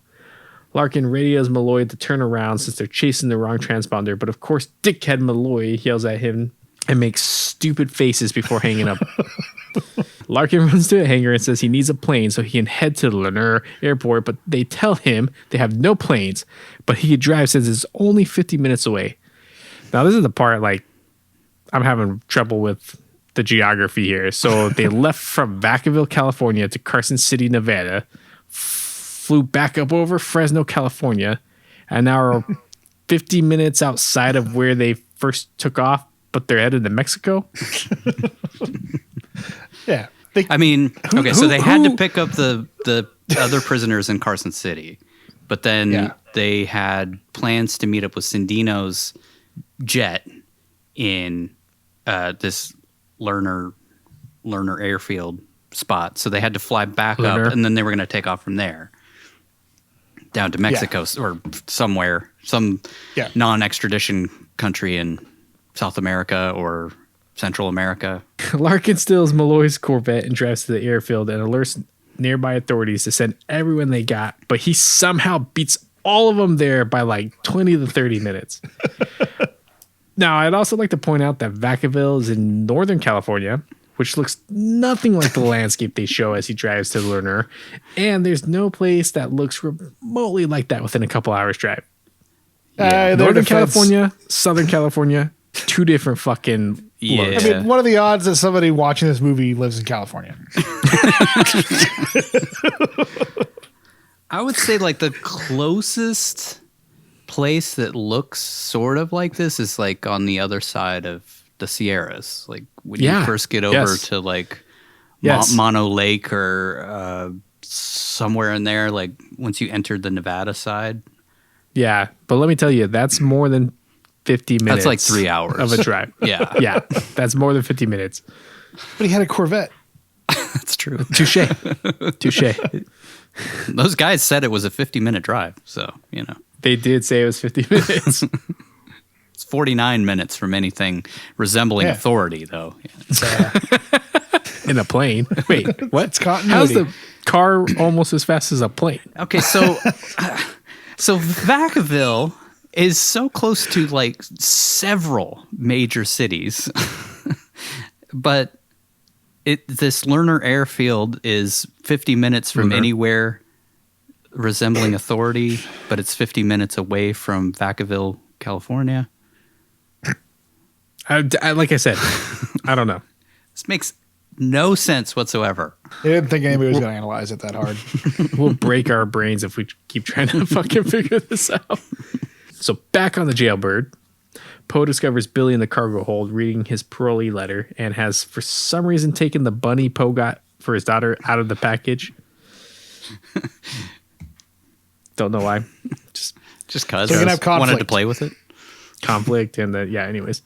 Poe tells him to put the bunny back in the box. To which Billy says Poe has been playing them all along since he's a free man. Poe then says, I said, put the bunny back in the box. Prompting Billy to chuck it on the ground and rush Poe. Their stunt doubles fight for a bit before Billy breaks a nozzle of some sort that I guess has no integral part to the operation of the plane since it just seems to not cause any issues despite spewing fluid all over the fucking place. Eventually, Poe kicks Billy backwards, impaling him onto the pipe. And as he lay there dying, Poe again asks, why couldn't you put the bunny back in the box? Glad they did all that setup with Billy. No shit. Just to get fucking just kill him in kicked 5 into seconds. a tiny ass hose. What was that hose? Was that like the air conditioning or something? I don't know. Hydraulic pipe. I don't know much about planes despite coming from a family that spent a lot of time working for the Boeing company. But the one thing I do know is if a plane is leaking fluid, it's probably not going to be good in the long run. Yeah. I'll have to text my dad and ask him. I'll send him that scene and ask him to give us a professional breakdown. Yeah, that'd be awesome. He's like, yeah, they're all dead. That's the hydraulic lift. Just, if you have anything any kind of hose on a plane is going to be integral to the operation of the plane. Yes. Spewing liquid like that, you're talking hydraulics most likely, which flaps. Landing gear. Yeah. It's okay. Anyways. Movie logic. We cut to Malloy and the attack helicopters catching up to the tourist plane, which, as we said, is somewhere over Monument Valley, Arizona. Yet they managed to make their way to the airfield, which is 50-minute drive outside of Vacaville, California, all within a few scenes. Now, I ain't no cartographer. Fuck it. We've already gone over this long enough. Like, never mind. It's just use your imagination. Just become a flat earther and it makes sense. Back on the plane, Poe takes his seat, and apparently only Garland, the serial killer, noticed that Billy didn't come back up from the cargo hold. Garland tries to have a nice chat about killing being super duper fun, and that it's insane to work 105 hours a week in a motel office. I mean, that it's insane to work 50 hours a week in an office for 50 years. Poe eventually snaps and tells him not to talk to him anymore. He's like, fuck Poe, he's just trying to be nice. He's just trying to make conversation. He's a pretty good guy. You gotta be such a dick. Anyway, Garland goes on to say he wore one girl's head as a hat as he drove through 3 states, which sounds pretty sane to me. Just pretty normal shit right there. I want to see that movie. I do too. Just want to see Buscemi murdering children, wearing their body parts as his hands grabs his next murder. Stopping in for gas. Still got the head on his head. He's got the head on his head, yeah. Larkin arrives at the airfield, which is a nice rubble heap in the desert, and the price of gas is only $1.03 a gallon. Now, if there's a place where gas costs $1 within an hour drive of the San Francisco Bay, there'd be cars lined up for miles, even back in the 90s. Yeah. Because San Francisco has remained to be one of the most expensive cities to live in, which is why I don't understand, why Patrick still subjects himself to living there when he could live somewhere like Mobile, Alabama. I just couldn't stand that accent. I had to listen to that all day. I'd just kill myself. Larkin hides the car and makes his way to the control tower, where he finds a dead body and a broken radio. The jailbird pulls a Maverick and buzzes the tower before almost hitting a small plane trying to land at the same time as them. They nearly crash into each other on the runway, and rather than turn, the pilot in the small plane just jumps out of it for some reason. The jailbird overshoots the runway to avoid the little plane, and they crash into a barrier, then into the building Larkin ran to, which causes him to fall from the skylight to the ground, but he's totally fine. Don't worry, he's good. Eventually, the plane is stopped by Swamp Thing raising the front wheel back into the plane, causing it to skid to a stop in some sand just before hitting a propane tank. Had Michael Bay been directing this film, that whole fucking plane would have gone up in flames. I think if you would have done this, it would have caused some major damage to the plane. Yeah, I was going to say, if you crash land a plane, I don't think you could take off with it again. Yeah. Yeah. Let alone get the front landing gear back out to taxi to the runway. Probably would have completely crushed the front end. Yeah. Yeah. Even in planes aren't really designed to run into things. No. Aluminum is pretty collapsible and lightweight. Yeah. This is a heavy duty prisoner transport plane though, so it's designed for combat and battering ram. Yeah. Yeah, and then I think that impact would flex the cockpit so that it would bend and be completely attached to the rest of the body, because that's where they bolt together. Anyways, like I said, I'm no aerospace expert. Yeah, ask your dad that one too. I'll ask him that. Yeah, I'll send him that clip too. Hey, if a plane crash lands with no front landing gear and then slides into a sand dune, can you take off again with it? Yeah, through a building to a sand dune. Would it take off again? They hop off the plane and Cyrus asks Sandino, where's the other plane? And Sandino says he doesn't know, but to have patience since it'll be there. You know you can trust a Mexican, so no need to worry. You're the only one of us who can make that film joke. has taught you anything. Touche. The pilot from the small plane runs up to them screaming, but quickly realizes his mistake when he sees the hostage guards being drug out of the plane. So he runs into the barren desert. I'm starting to think this guy cheated on his pilot license test. Doesn't really seem that bright. Maybe he went to the same flight school that guy from Lord of War who finished 42nd out of 43 he went to. Yeah, he was 43. He was never. He was the 43rd.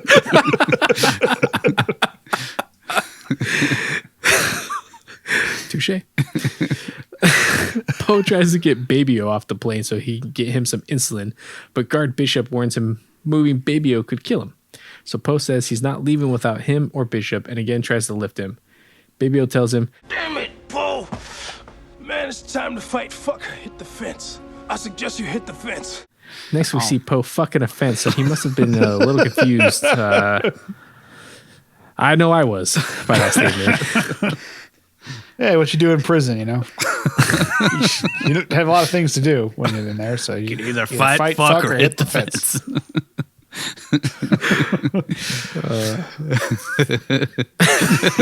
Those really are the only three things you can do in prison. Yeah. Fight, fuck, or hit the fence. What else are you going to do in that cell for 7 years? Rather than leave Baby-O and Bishop behind, like they suggest, Poe strips down to his wife beater and heads out to see if he can find a syringe for the small vial of insulin they have from earlier. Wait. I don't know if I can say this because I'm not white, but is wife beater still acceptable to say? Because I got to be honest, like tank top just seems a little inaccurate for that piece of clothing. I mean, I'm not saying anything. I've been wondering that for years. Like, is it okay to say wife beater? Is it ever been okay to say wife beater? I mean, they still wear them, so. Wife beaters still wear them. Yeah, wife beaters still wear them. So you can keep calling them that. Act 3. Time to resolve some shit.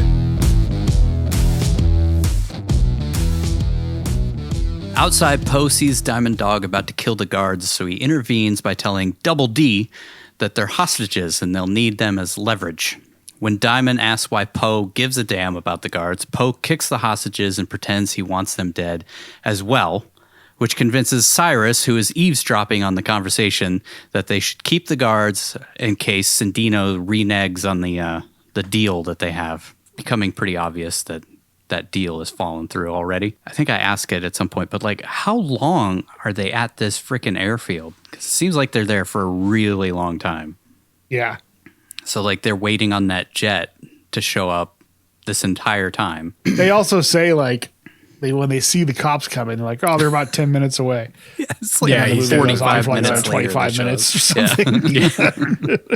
Where they show up. The only thing that really matters about this exchange is that when Diamond Dog realizes Cyrus is on Poe's side, Cage gives Mr. Dog his iconic wink.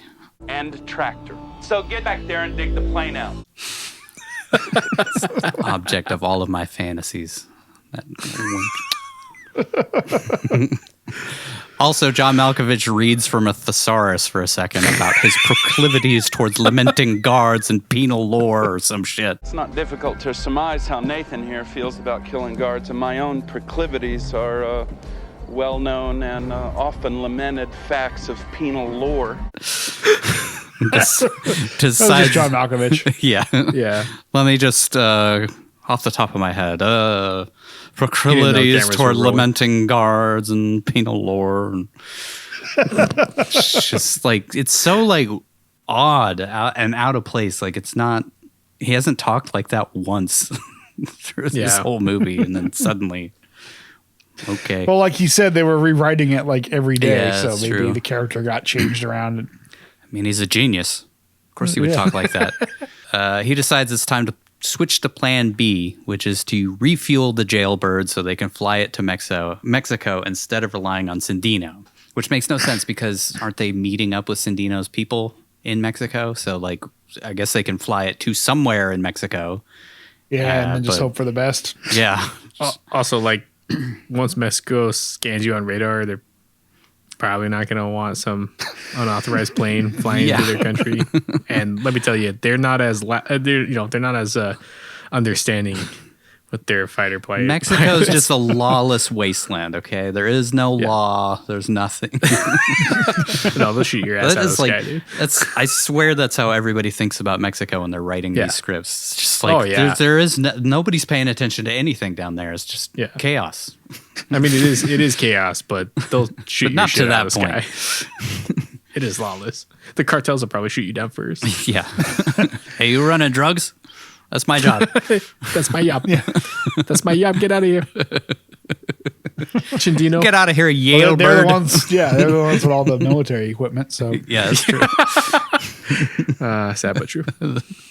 The Yale bird. Next, we see Garland make his way to a trailer park where a filthy little girl is playing tea party with some dolls in a drained, dirty pool. Wait, I thought we hadn't gotten to Alabama yet. The inmates dig out the plane, and Poe volunteers to go grab the refueling truck. So Cyrus calls him a most useful mammal. Cindino sees again. Yeah. Cindino sees him head into a tent and is concerned since he knows his crew is already there waiting for him. Wait, if he knows that they're there, why doesn't he just leave? Is he waiting for the cops to show up? Why is he helping to unbury the jailbird if he knows that he could just leave at any point? Is he waiting for them to come attack the prisoners? I thought he might be waiting for them to get fed up and leave, like their plan to take off. I don't think he ever thought they were going to crash the plane like they did. So I always assumed that he thought that they would just take off and he would just want to get back on the plane. So like let them leave. The prisoners would just walk through the desert like that pilot No, guy? that the prisoners would get back on the plane and then fly off, and he would stay behind. Okay. That's what I always thought. But then rewatching it, I just realized that they had no fucking way to really explain why he was helping them dig the plane out. I don't know. He just bails eventually anyway. Anyways, Poe is grabbed as soon as he gets inside the tent by Cindino's men, but we cut away to outside where Johnny 23 alerts the inmates that the Fuzz are on their way, thanks to a dust cloud on the horizon, which I guess is 2 or 3 hours away based on how long it seems for them to get there. Yeah, we'll have like 10 minutes. Or whatever. They say 10 minutes specifically. Yeah. It's like 10 minutes to get here. Yeah. So keep that in mind as I enough explain time the to next dig a 40 plane out, paragraphs air worth of refuel it. stuff here. Yeah. Yeah. Wish they never refuel that fucking thing either, by the way. Back with Garland and the dirty girl. Wait, that came out wrong. Back with the child murderer and a child. We get a fun exchange where she asks him if he wants to play and giggles while he smirks at her like a homicidal maniac. I thought that's just him smiling. That's just normally. Steve Buscemi. That's just Buscemi smiling. Back in the tent, we see Cindino's men and a Lear jet. Poe tells one of the men he doesn't care if they take Cindino and leave the rest of them to rot, but if he kills Poe, the other 20 inmates will hear the shot and come running. So the guy puts a silencer on the gun, and Poe says, Hooray for the sounds of fucking silence. I thought that was actually a pretty funny line. Larkin pops out of the shadows and tells the guys to freeze, which allows Poe to get the jump on the dude with the silencer. He takes out all of the guys, no sweat, and points the gun at Larkin, who says he got the message that he scrawled on Dave Chappelle's dead body. Poe asks where the troops are since they've been out in the desert for what feels like hours already. Larkin asks if he can lower his gun, and Poe says, Sorry, boss, but there's only 2 men I trust. One of them's me, the other's not you. I'm guessing the other guy is Bubba O. Is that the other guy you trust? I thought Jesus, but yeah. I thought God.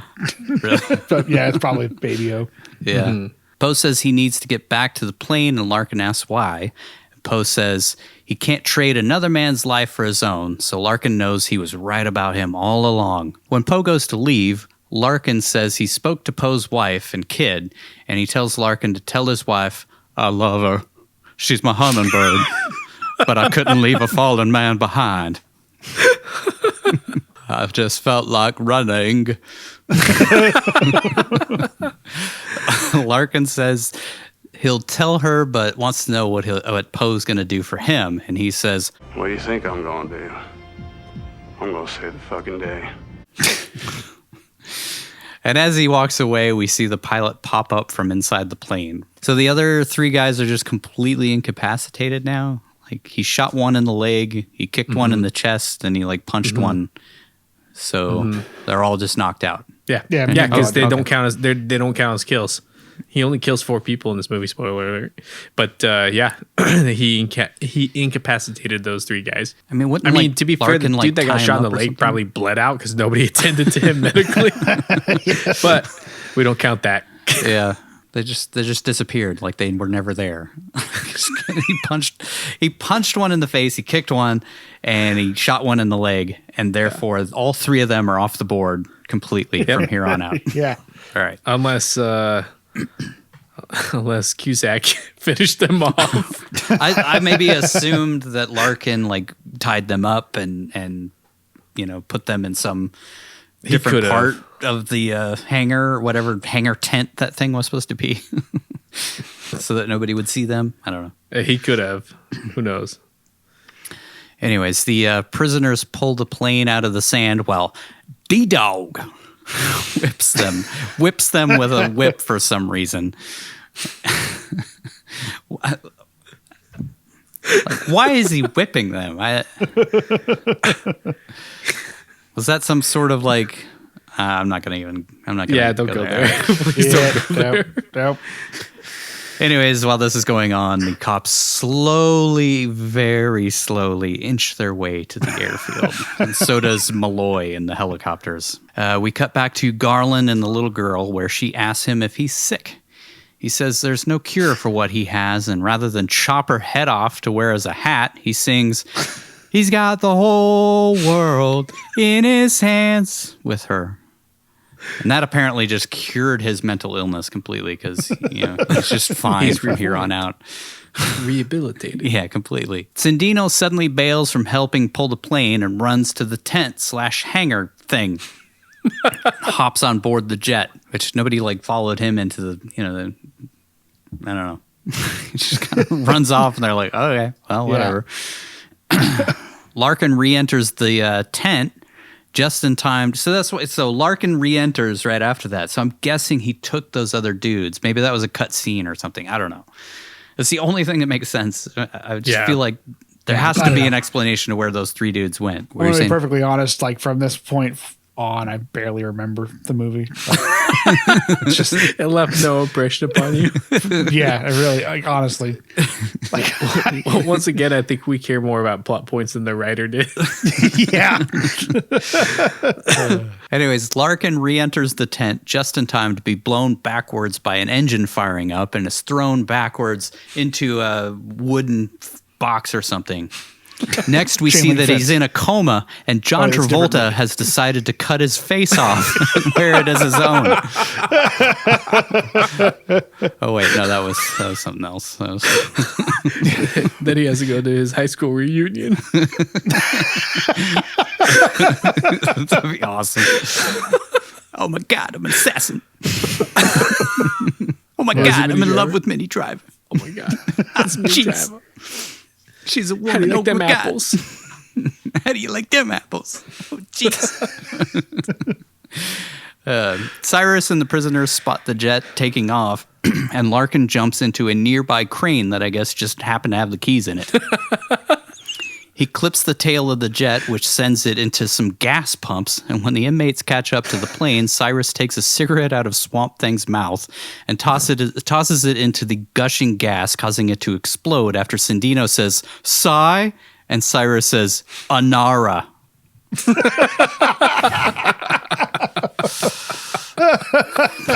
Meanwhile, Poe is inside the gas station and runs from the flames while the explosion happens behind him because, of course, he does. This is a 90s action movie, after all. After jumping through the window and rolling under a truck to avoid the explosion, he finds an old guy hiding who tells him that there's a first aid kit in a fire truck nearby. He tells the old man not to panic, and the guy says, "It's easy for you to say. You don't gotta take a piss." Funny. A lot of good rewrites on this. Little jokes they got to pepper in there.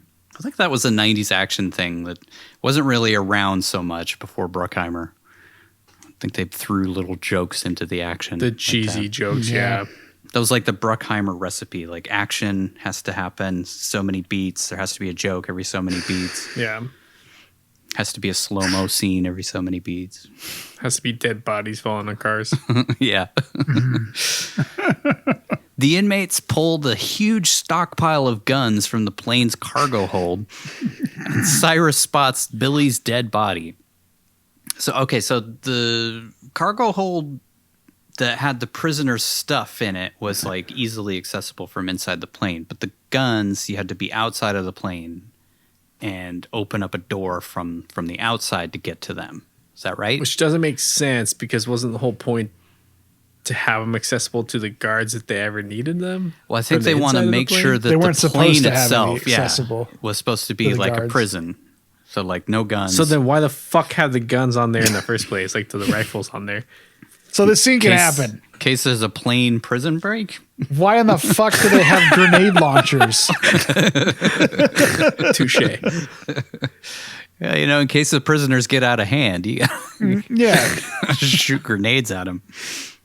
Shoot their eyes out with those things. So anyways, he knows that I think that's the first sign that he knows that Poe is, playing them. Mm-hmm. Cyrus lays out a plan on the ground in hour 4 of the cops slowly making their way to the airfield. 10 minutes away. He tells them 10 all. mics out. He tells them all of the cops are going to inexplicably all drive into the boneyard in a straight line. So they'll be able to take out the first car and the last car to create an airtight cage filled with lots and lots of dead people. He understands how a convoy works, rubber ducky. Why? All right, we'll get there. There's only one way in, one way out. How would he know their route? It's like how the Russians invaded Ukraine. Why would they all go down the same path? Why wouldn't the cops surround? I don't know. Ask the Russians. God damn it. We're going to get DDoXed by the fucking Russians. Poe finally finds a syringe while Larkin calls one of the officers on an obviously melted phone. But it's too late, and the prisoners kill like 50 idiot cops who all decided to drive into the most obvious trap imaginable. Poe said, cops are military.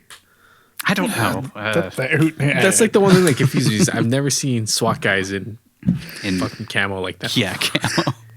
They're in the desert dressed in camo. Yeah, the first sign that they weren't that smart. They blend right in. Wearing green in the desert. Poe says, "Well, baby-o, it's not exactly Mai Tais and Yahtzee out here. Let's do it." Whatever the hell that means. Then they had sex. Inside joke. Yeah, that's what they say to each other before they... Come on, it's Yahtzee time. Pull out the pink snowballs. Wait, why is he giving a diabetic pink snowballs? That's the worst thing you could do. I didn't think about that up until right now. I forgot that. Jesus, he's killing his best friend. Cake wrapped in marshmallow. It's the best thing to give a diabetic. He runs through the massacre and jumps into a burning cop car to get back to the plane, where he ties the plane to a concrete pylon and gets on board just in time to stop Johnny 23 from raping the guard. Dude's got a one-track mind, I'm telling you. Who, Cage or Johnny 23? Both.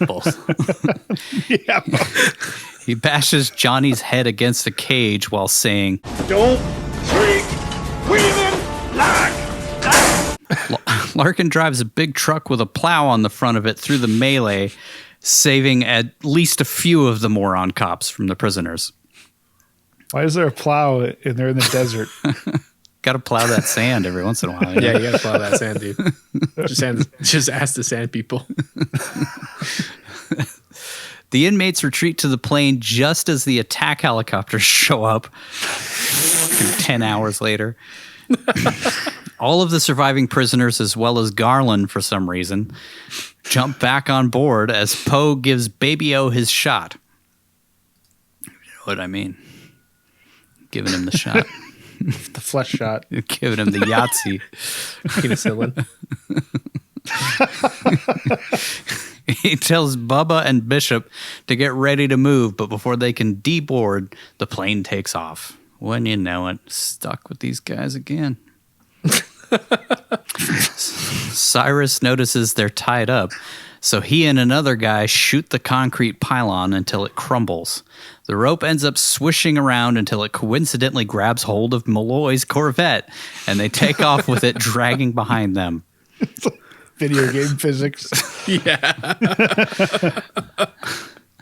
Then the car slams into the control tower and crashes to the ground right in front of Malloy and Larkin.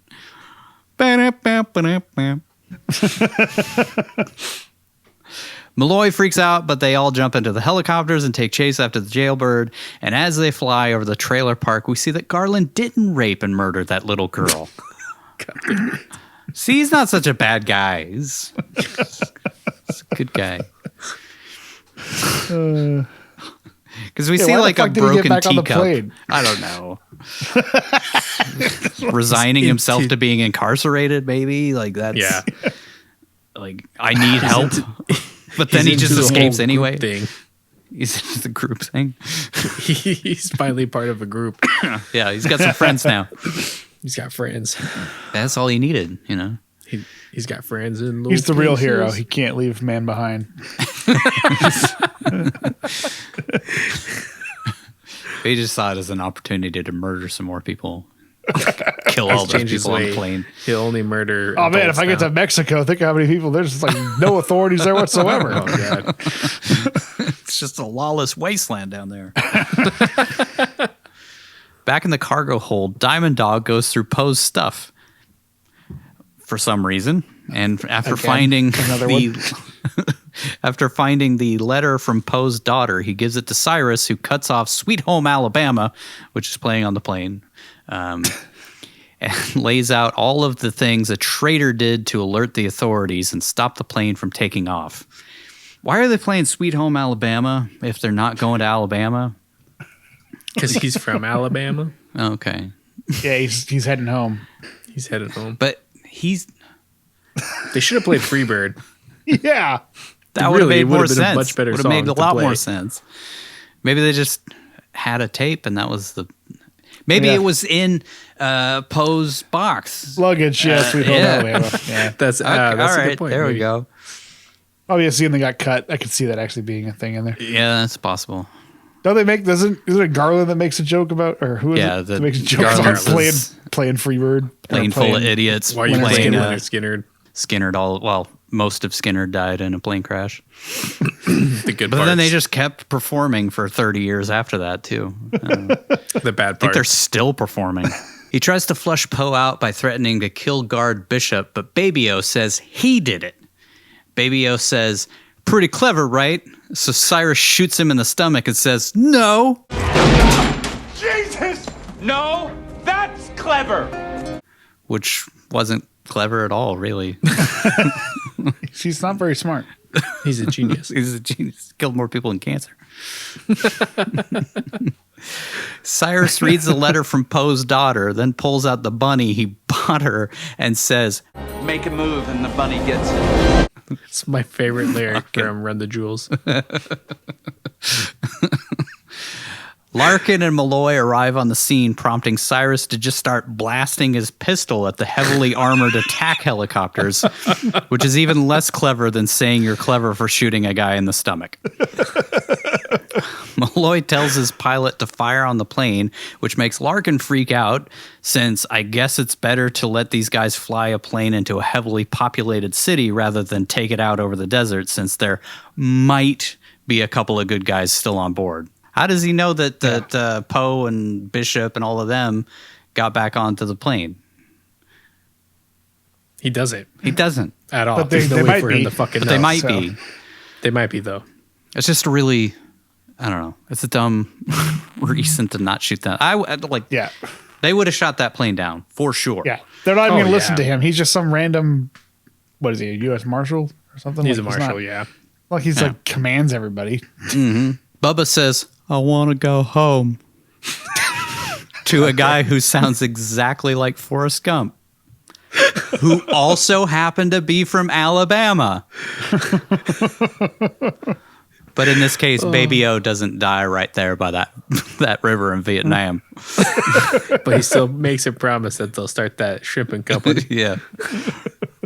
I want to go home. Instead, he says, I keep thinking God doesn't exist. And Poe says, I'm going to show you God does exist. And then they make love. And then he yahtsees his way into his pink snowballs. I live without you.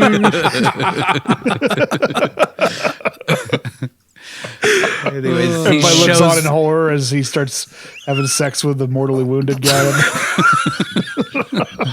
the floor of the plane. Oh, that's why he wanted to stay on. Okay. Oh, that's why he trusts him so much, huh? He gets home to his wife. I got something I gotta tell you. Please tell me it's not just gay for the stay, Baby O.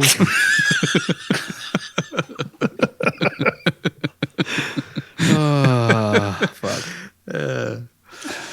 Anyways, he shows Baby O that God exists by kicking all of the inmates' asses, getting shot at point blank range, but only getting a flesh wound in the arm. And making his way to the cockpit where he tells Swamp Thing to land the plane, who's pretty agreeable once he gets into there. Like, I don't know. Does he even have a gun at that point? Who, Swamp Thing? No. Or Cage? Poe. I think he just busts into the cockpit. It's just like, suppressed pistol just disappears. And never, once he leaves the tent hangar, he never has a weapon again. Yeah, the gun with the silencer, right? It's gone. He's just like gone. Why would he need that, you know? Yeah, how would that come in handy? It ended up on the cutting room floor. Chekhov's gun that never reappears. Dostoevsky's gun. Dostoevsky's gun. Dostoevsky's gun. You can say Chekhov. Yeah, that's easy. That's Russian. That's a Star Wars reference. Chekhov. He calls Larkin on the radio and tells them not to shoot down the jailbird, so eventually Malloy relents after Larkin tells his pilot to just get in front of their missiles and stuff. Whatever. These pilots just obey whatever orders the guy in the cockpit with them says. They're military. Yeah. They only follow orders. And he allows the plane to destroy half of Las Vegas instead. Guard Bishop knocks out Cyrus, and Swamp Thing says the only option they have is to land the plane on the Las Vegas Strip since they only have one engine, which makes sense because it's not like the airport is literally right next to the Strip or anything. Yeah. In fact, they were like headed right for it, and then he veers to the Strip. If he would have just went like this, he would have landed at the airport. Yeah.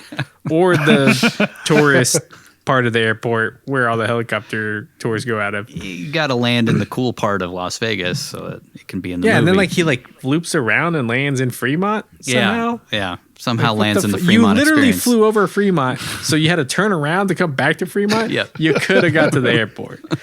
Like, what are the odds that somebody watching this movie lives in Vegas? Or has ever been to Vegas. Has ever been to Vegas. Or looked at a map. The inmates all strap in while Garland starts singing, "He's got the whole world in his hands." I like that the other inmates like, "Shut the fuck up, you freak." How come nobody tried to kill him? Yeah, aren't child murderers looked down upon in prison? Not treated very kindly. Pederast, yeah. But he thought it was inhumane to keep him locked up like that. Mm-hmm. Yeah, but he hates rapists. Yeah. Mm-hmm. Adult rapist. Yeah, it's fine if you rape and kill kids. They're not people. Yeah, and Baby O's got diabetes. But he's eating snowballs. God damn it. Larkin radios for the LVPD to show up, and suddenly we see Elijah Wood getting interrupted by a phone call while banging a prostitute. Oh, wait, that was something else, too. The plane crashes into the Hard Rock Cafe neon light guitar, then lands onto the Strip and eventually skids to a stop in the lobby of the Sands Hotel. Okay. Lots of things wrong with that, but... Well, Yeah. It like corkscrewed. So, all right. That guitar is nowhere near the Strip. Okay. No, it's Hard Rock's off the Strip. Yeah. Then they land on the Strip and skid to a stop at the Sands, which I believe was on the Strip, but then they're at the Fremont Street Experience, which is downtown, which is nowhere near the Strip. I think Sands was on the Strip.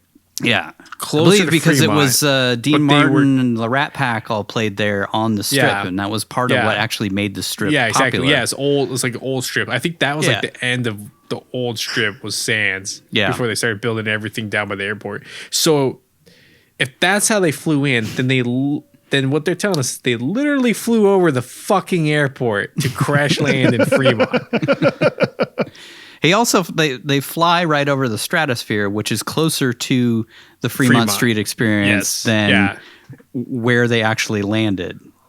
Right, but they had so then like I said, they had to turn around to crash through Hard Rock, which is off the Strip. Yes, to then crash in front of the Sands, to then somehow magically be down the Strip at Fremont. Yeah, which is not the Strip is not connected to the Fremont Experience. No, it's not.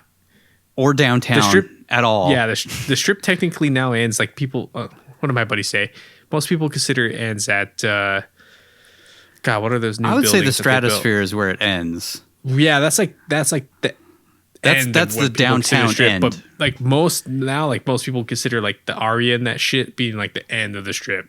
Because you're not going, because the stratosphere is down there. Yeah, it's a ways down off of like what's now the main Strip. Yeah, we're getting way too deep into geography. My eyes are glazing over because I've never been to Vegas. So, anyways, magical. Quick fact: the Las Vegas scenes were filmed at the legendary Sands Hotel immediately prior to its demolition in late 1996. So they actually did crash the plane into the lobby of the old Sands Hotel. That's cool. Which is kind of cool, yeah. When the production team heard about the city's intention to raise the historic landmark, they immediately scheduled a multiple camera setup to take advantage of the rare event, which is what you see in the film. It's kind of cool. They actually did partially help destroy the Sands before it was destroyed. That's awesome. Oh, and during the crash, Cyrus threatens Cameron's daughter's life, so I guess that justifies what comes next. The helicopters land, and for some goddamn reason, so does a chopper with Poe's wife and daughter. Poe gets Baby O. Poe gets Baby O and Bishop off the plane to safety, while Cyrus, Swamp Thing, and Diamond Dog sneak away. Sounds like another HBO Max show. Cyrus, Swamp Thing, and the Diamond Dog. Guess that would be CW. It was just HBO. Larkin and Poe spot Cyrus on top of a fire truck driving away, and both decide to take off after him on police bikes rather than alert the other cops who might have been, a little bit of a help, or the attack helicopter pilots who might have been able to help. Or the FBI or DEA who might have been able to help, or anyone else, really. They just jump on the bikes and take off. Don't tell anybody. Anyway, they speed off after the fire truck on the bikes that conveniently had the keys in them, I guess. This seems to be a running theme throughout this movie. We do see him hotwire. I think he hotwires the Corvette, and then he hotwires that dump truck or whatever with the plow on the front of it, but then everything else he just jumps in and drives. Swamp Thing runs the fire truck into every single car on the Strip for some reason and gives us a nice tour of some famous Las Vegas attractions like the Fremont Street Experience, which is not even close to where they landed, and through a Las Vegas tunnel that doesn't exist. Cyrus sprays some motorcycle cops who join the pursuit with a fire hose. Don't fire trucks need to be hooked up to a water source to spray water? No, they do have a small reserve. I don't think they have enough water. I mean, not to blast that like that, but they do have spray they as should much have water as they do tanks. here. Yeah. I mean, isn't the whole point of them always being connected to fire hydrants? Like, Yeah, because they don't have enough water in the but truck. I think they're supposed to have a small amount. Like, I'm guessing it's not even close to how much water they pumped oh God, out. no. But then again, in GTA, when I spray people in the face That's with the GTA fire rules. truck, Yeah. I'm not hooked up to fire hydrant. So, That's- and that game is accurate. Yeah, they did their research on that game. Poe climbs onto the truck by monkey barring his way along the truck's ladder, and somehow, by getting off of his bike, it caused it to accelerate and be filled with dynamite or something, because it collides with the back of the truck, which kills Diamond Dog, who I guess didn't get the memo that there are seats in the cab of the truck that he could have sit in. That's my favorite. That's my favorite kill of all these films. Is him launching a cop motorcycle, Diamond Dog, and it exploding.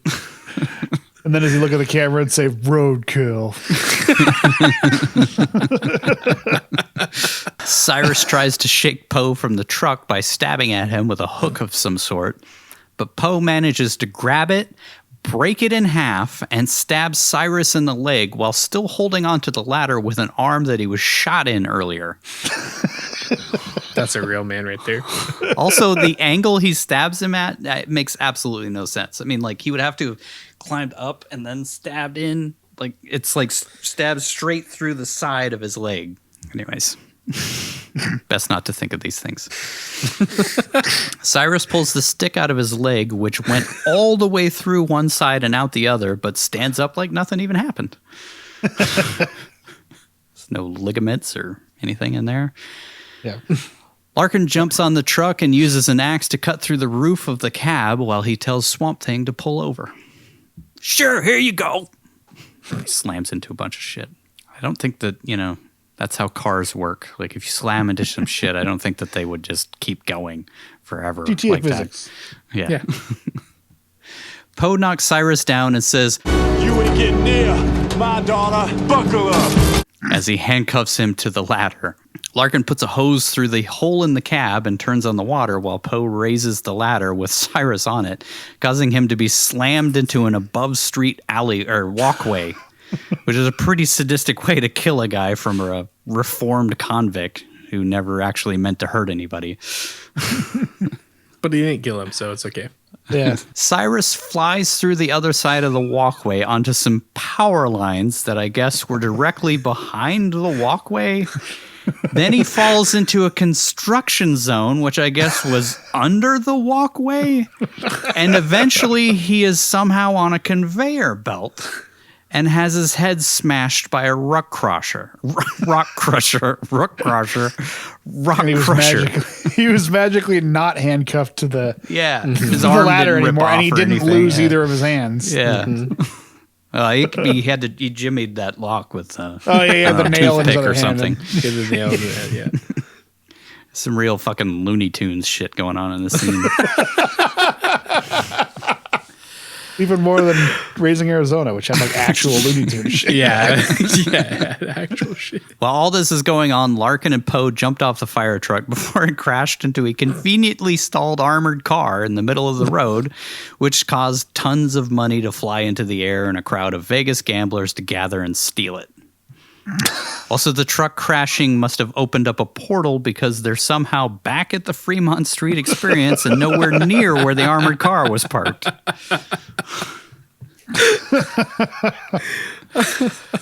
Why isn't the money on fire or anything like that? Like, the truck blew up. Two huge vehicles blew up. The money is all fine. Everybody knows money's not flammable. Poe miraculously finds the bunny he got for his daughter floating in a storm drain, and then slow-mo walks his way to Larkin, where he tells him, So as you know, Marshal Larkin, there's now 3 men I trust. and shakes his hand.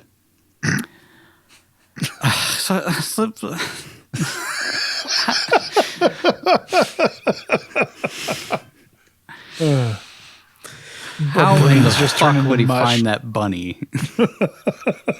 It's the 90s, man. Everything was magical. Some cops find a doll, and we realize Garland, the serial killer, whose exploits were so horrible even the convicts were scared of him, has gotten away. I guess no one thought to look for that guy in the plane crash. Sequel bait. God. Yeah. 70 years later. He'll be in Con Air 2. That'll be Con Air. That'd be amazing. He's been murdering girls for the last 30 plus years. He's traded one addiction for another, so. He's gambling now? Is that what you're trying to say? Gambling, okay. He's Took a bunch counting of the cards. car money and We see Larkin and Malloy have some fun banter where Larkin apologizes about destroying his car, and Malloy says he was bored of that car anyway. I'm glad they're finally getting along. Could be the beginning of a great friendship between those two. Poe spots his wife and kid nearby, this extremely dangerous crime scene, and makes his way to them. Why were they there? Why? yeah, with a bunch of irresponsible criminals at large still. His daughter sees her bloody convict dad making his way towards her and is ever so slightly scared. He apologizes for looking like a mess, saying, I meant to get a haircut. does the prison not have like a barber shop? He couldn't get his haircut there? I don't think Before you're he allowed got to out of have prison? your hair that long in prison, but as Yeah. far as I thought you couldn't. I don't think you can. But, you know, had to look so Good sexy. behavior. You know, he never has, well, I guess that's not true. He never really has long hair in any movie after this. So it was almost like it was a Cage choice to make the character have long hair. Yeah, I mean, he's got kind of long hair in Pig. Not that long. Yeah, well, But- yeah. It's kind of long. It's like shoulder length, isn't it? That's a wig, It's though. not as long as it was in this, but I feel like that was like Cage's actual hair in this, and he showed up on set, and they were like, okay, we'll shoot it in reverse. Make you look like this the whole movie. Because they saw those lovely locks, and they were like, we can't cut those off. It's going to be fat bait for some podcasters years from now. He tries to give Casey the filthy, soiled, but surprisingly not soaking wet bunny, but she hides behind her mom. He just pulled it out of a storm drain. She eventually says, I have a picture of you. And he says, I got a picture of you too. Then she grabs the bunny and gives him a hug, and everyone cries over How Do I Live Without You, and they all live happily ever after.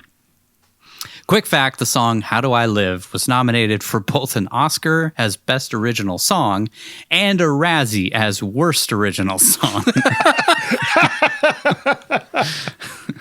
It didn't win either award, unfortunately. I didn't know that song was from Con Air. Yes.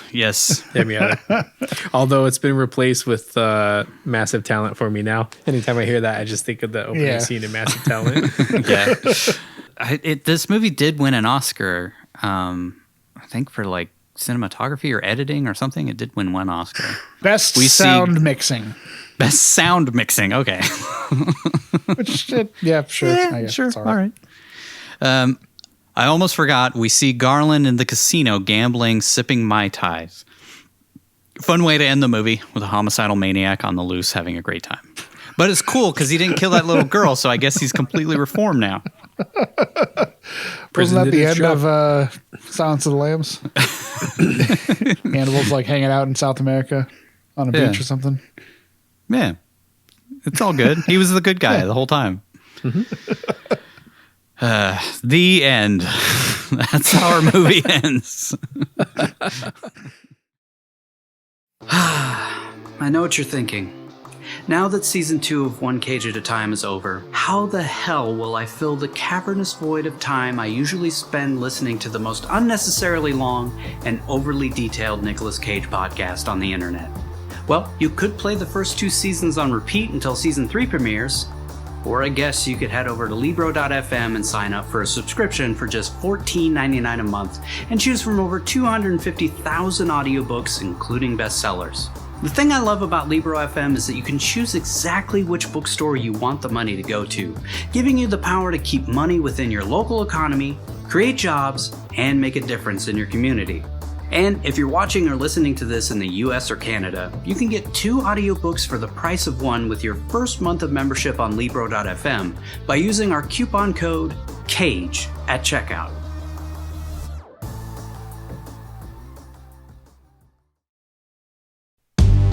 We have a Coppola questions before we move on. I have just so many questions here. This is the most questions I have ever asked. By far, I think. So I'll just get right to it. Why did Cameron Poe get off of a dilapidated old fishing boat at the beginning of the movie? He got off. It's Mobile, Alabama. There's an airport there, and he's coming from, some sort of military base of some sort. Like they were bringing him in from some river in Saigon or something. But this is in the 90s. He fought in Desert Storm, not Vietnam. Maybe it's just an homage to Forrest Gump. I think so. Yeah. It reminded me. Like did you guys watch this film to other movies? Falcon and the Winter Soldier? Kind of reminded me of the boat that they're working on in that. That subplot, yeah. Yeah, I was throwing a fucking fishing subplot and a character that we've hardly developed. That's how they're that's developing the development. it. Yeah. Not very well. Family's got a fishing boat. No answer for that one, I guess. Just stupid. Just he's in Alabama, so he's got to come in on a boat. Yeah, my buddy has a fishing boat, so thought I'd catch it, get back to the restaurant where my wife works. How long was Cameron gone in the army? Because how old was he supposed to be in that first scene? Let's see. So if we say it takes place in the year it came out and he fought in Desert Storm, I'd say he probably joined up, what do you think, 87, 88? Is Desert Storm I'm guessing 90? 91? I'm guessing that it's supposed to be like 7 to 10 years after Desert Storm. It's supposed to be when we see him get discharged. Yeah, get discharged.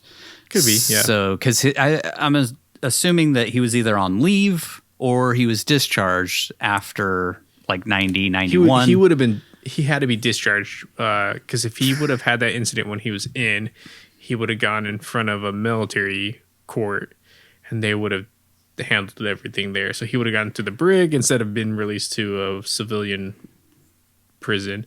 Okay. But he's a ranger, so it's not like you join up and you become a ranger. You still have to join. It takes years to become a ranger. Go into basic infantry and then apply to go to ranger school, graduate, become a ranger. So, yeah, I don't know. And then he has tons of medals. So yeah, he's got medals from his time in, I would imagine, Desert Storm. Yeah. Maybe some late 80s stuff if he had been a ranger by then. I don't know. So I'd say he's supposed to be in his mid to late 20s. So if he was, I guess if it was wartime, he would have actually been gone for quite a while. So maybe he was gone for like 2 or 3 years. Yeah, he would have been forward deployed for at least a year to a year and a half. Yeah. Okay, I guess that's somewhat plausible that when she's like, I thought you would have grown up. Yeah, but at the same time, it's like she would have seen him in the interim. Different points. To impregnate her, she had to have seen him recently. Yeah, because she wasn't that pregnant. Yeah, she said she was like maybe a week or 2 pregnant. Yeah, there's a lot of. I just saw you a couple about the timing of his military. Yeah, that was one of mine. My questions was like, how far along was his wife when he met her? Because she's not showing a bump at all. Yeah, but they know the sex of the baby. Yeah, they know the sex of the baby, and he hasn't seen her since she was conceived, but it couldn't have been more than like a month. So, yeah. Like you couldn't have just at least put like a prosthetic baby just a but pillow then it's like, in there or something. Yeah. I mean, if he knew he was getting released, he could have used whatever time off he had to take leave to go see her. But then she would have still she still would have had the sense that he hasn't fully matured in that time that they were together to conceive the child. It's the 90s. Don't think about it. I think Maybe this he's might just be that good of a guy. It's not his kid. It's some other guy's. It's going to raise it like it's his own. fisherman kid. I think this is probably the biggest question of the whole thing is, so he decided to just never see his daughter once out of pride for the first, 7 years of her life? Because that's not going to fuck his kid up. Like, I didn't want her to see me in prison is somehow better than I don't want her to see me at all or know me at all. Aside Have from no through relationship letters. with me whatsoever. That was one of mine. Like, do they just not allow visitors? But is it because he says he doesn't want He says her to see him? He said he didn't want her to see him like that. I don't want her seeing me in that Maybe he meeting just room. rationalizes the fact that had he been in the military, she wouldn't have seen him a lot because he would have been deploying quite a bit. Yeah, they would have seen her more than. She once would in a have while. seen him way more. I don't know. Probably about as much as if he would have had her come see him every 6 months in the visiting room. Well, they would have been stationed with him wherever he went. Yeah. Unless he's like completely against them being with him. Whatever base he was stationed at, they would have been there, either in an apartment outside of the base or on base housing. So it's not like he would have never seen her in that time. But I don't know. It's just a stupid point to just drive home the emotional impact at the end when he finally meets her and gives her the bunny. Yep. Which I don't know about you guys, did not hit home for me. It was not as emotional as I think they were hoping it would have been. No, it wasn't. It was kind of lame. Yeah. Here's a random thought, but do you think because he was honorably discharged, even though he went to prison, do you think he would have been called back into active duty after 9/11? Oh yeah, I'm sure they would have. Especially if they looked at the charges, which kind of is another that was like one of my questions is why did he not have anybody from his previous command vouch for him at his trial and speak to his character? Yeah. It's just like you pick like the dumbest reason to fucking lock him up. He's defending himself because he gets attacked, he gets stabbed. Oh, they took the knife away. Does not negate the fact that he got stabbed. And he doesn't kill the other two guys. He just kills the one. He kills one dude. Yeah. They were seen in the bar harassing him and his wife. She was there to say that they were harassing him and that they stabbed him and attacked him and he was defending himself. The owner of the bar witnessed it. They couldn't use him as a witness. Yeah. It's the They laziest had to plot make an device. example of him. Yeah, I'm gonna make an example of you because you're from the military. Okay, That's so horribly The fuck delivered does by even that mean? judge. Like I don't have the same rights as everybody else because I was in the military. Like, Yes. that's not how this works. That's not how this country works. Wouldn't the ground crew have heard the commotion through the pilot's headset? I don't know. That one's. He says they're all good though. He doesn't even The close the malfunction. fucking door while he's screaming, "Welcome to Con Air," and shooting at shit stuff right next to the pilot. All right, no. Why was Larkin at the prison in the first place? I was so confused by that scene because he's like at an That airfield. timetable was really weird. Is the airfield connected to the prison? Was he just happened to be at the prison that 'cause they drove Cyrus him is there, in? they Yeah, they took him drove there to on a a different bus. prison. Bust them to the prison, or to Yeah. the airfield. I mean, yeah. And you wouldn't want an airfield on a prison. It's stupid. Yeah, why was he So there? he's at there all? just to discover the false wall.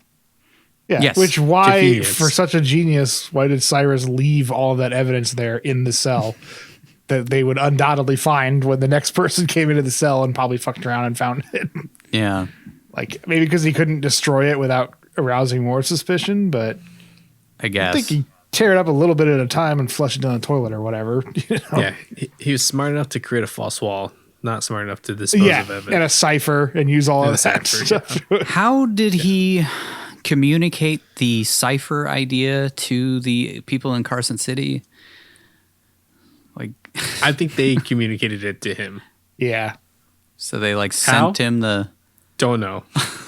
because it was It's like the a most religious confusing cipher ever too. painting thing and like words like little pieces cut out of it. That would have been super obvious to anybody who checked it out that it means Why something. the fuck are their eyes missing? It's because you hold the eyes over the letters. Yeah, no, it was written in Spanish, But right? I'm saying, like, anybody looking at it, they're like, why the fuck Yeah. is somebody sending him with these fucking eyes missing? Yeah. Yeah, they go through all their mail before they give it to the prisoners. And he's in max lockup. How the fuck is he even He's getting got a that hard stuff? copy episode about him. I don't know. We see a copy of the Anarchist Cookbook in Cyrus's cell, but So there's stupid. no way he could have made that bomb, even from that book. Yeah. Like, so how the hell did he make that bomb? And don't it's know. like a fucking like movie bomb where it's like Yeah. two colored liquids Two combine colored and blow up. wires, some liquid and a timer. Creates a giant explosion. Yeah. I know the cookbook teaches you how to make napalm. I don't recall it ever teaching you how to actually make a bomb, though. I feel like And there if you are were to try to bombs make- in there, but it's more like Ted Kaczynski style bombs, not bombs Yeah, that can like pipe blow up a bombs. prison cell. Yeah. Get Throw a bunch of battered. shrapnel in a pipe and then Yeah. blow it up. Yeah. Not make a giant explosion. If these guys are all so famous, why didn't any of the guards in Carson City recognize them?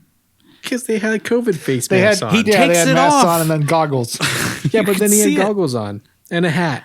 He Yeah. had the goggles off at one point too. It's like it's just Listen, people can't tell Clark Kent from Superman, and all he does is swap glasses.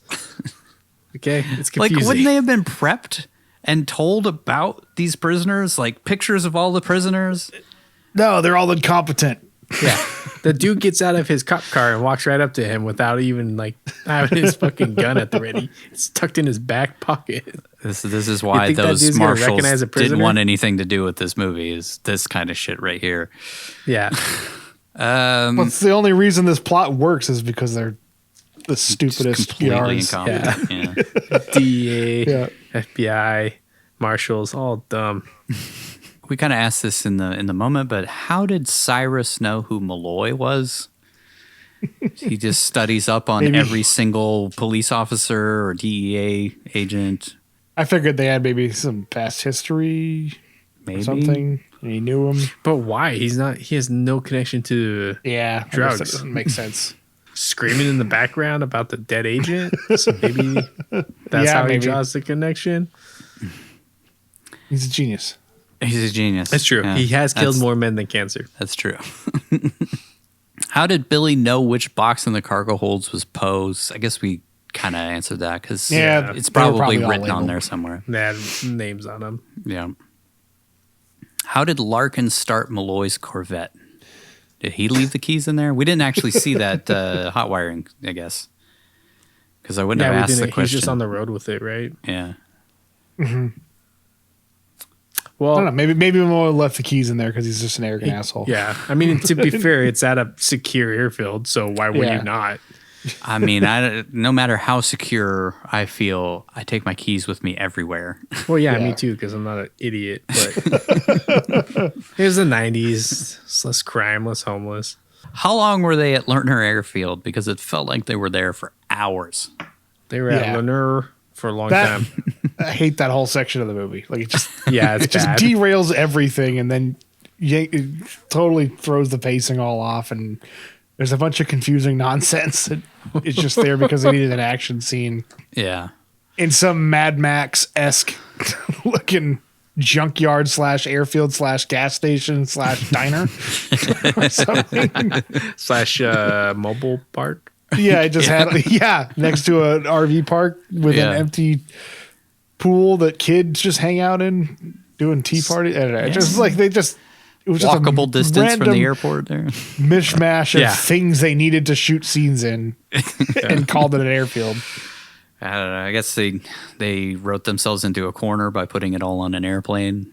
I just Yeah. didn't know where else to I go. mean, Executive Decision did the same Yeah, I thing. mean, a They good fucking pulled movie it could off. take place all on an airplane. Air Force One did the same thing, and they pulled it off. Yeah. That's the greatest fucking movie Harrison Ford's ever done.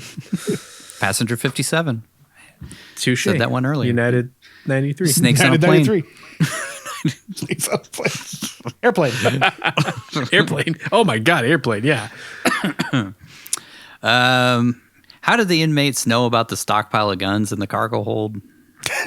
To be fair, Cyrus did have this schematics for the entire plane. So oh yeah, he did. That's what I chalked it up to, is that he knew that there was a compartment where they had. Okay, weapons. then how did he get those schematics in the first place? The Mexicans. Yeah, the cartel or whatever he was with. Cartel. All right, plausible. They have connections. My question for that was, again, why the fuck were there grenade launchers on the airplane to stop a potential prison break or prison riot? Like, in case one of the prisoners was Godzilla, or. But haven't we learned missiles don't hurt Godzilla? That's true. A 203 is not going to hurt him either. Why would they bring Cameron's wife and daughter to the scene of the plane crash? Just to have that ending, man. Yeah. Literally the only reason. That's it. I mean, there's no why the fuck would you even bring her to the airfield to tell her that her husband may or may not be trying to save people on a plane? So flew her from Alabama to California just to tell her that there was an issue on the plane. Yeah. I didn't even think about that. My last question is, why would Cameron go after Diamond Dog and Cyrus rather than let the cops handle it? Because, like, he's a free man now. Just because he said that he was going to hurt his daughter. Yeah. It's a bad man. He's got to stop him. Yeah. I mean, to be fair, would you trust the cops to stop them after they I guess not. fucked this whole situation up royally? No. If you want something done right, you got to do it yourself. It's true. That's what they teach you in the Rangers. How long was a flight from Alabama to California? Because now I'm thinking back about the other question. 5 hours. Like they flew his wife and kid all the way out to California while this situation was going on, just so he could talk to her about her husband being on it. So the plane was just flying up around there for 5 hours, just going from like Nevada to somewhere else in California that would take like an hour to get to. Yep. See, I wonder. Yeah, that was one of my questions too. Is like, was he supposed to meet them? He was supposed to meet them in Alabama. They said that the plane was going to Alabama. Was where it's supposed to end up. They did specifically say that he was going to transfer to a plane that went to Alabama. Okay, so they were going to meet him to Carson City and then fly back with him. They're going to Carson City and then from Carson City to Alabama. Makes no fucking sense. Like why the fuck? So and that like time wise, it doesn't like how the fuck did she get there so fast? It's daytime. She flew from Alabama to Carson City from the time that they knew that from not Carson City, from Vacaville.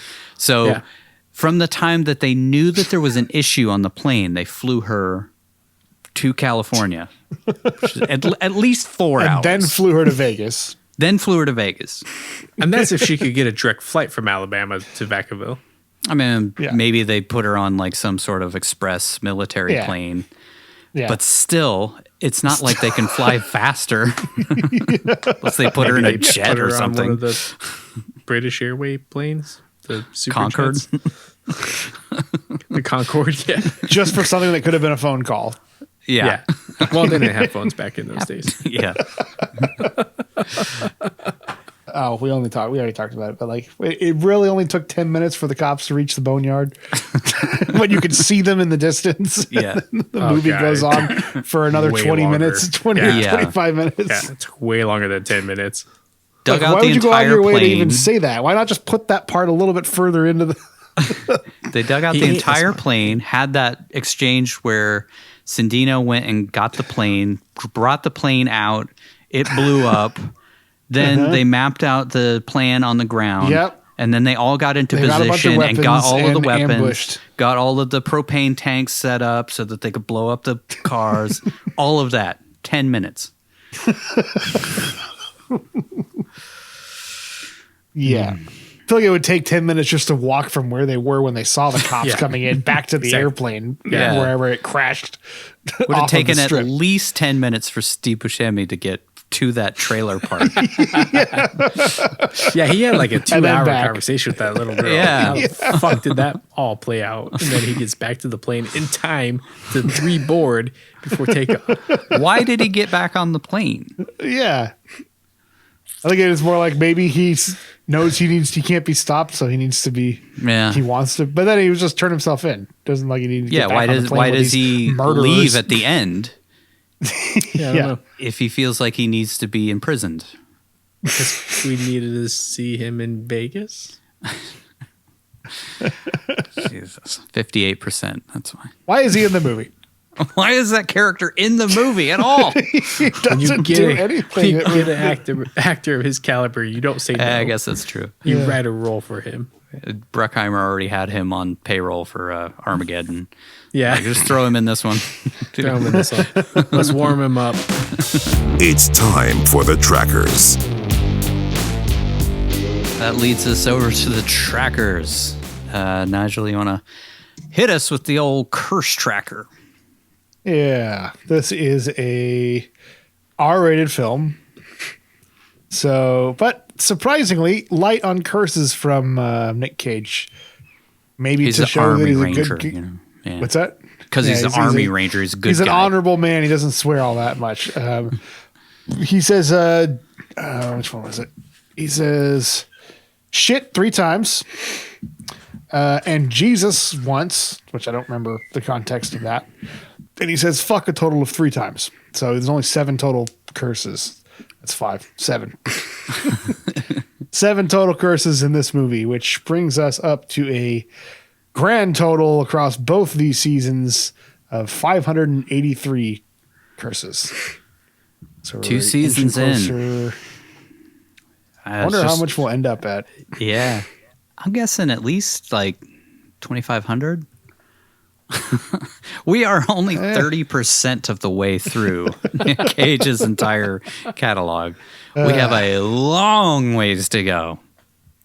And he keeps cranking out films. He's got like 47 movies coming out next year. Yeah, so. he's going to have so much more every year.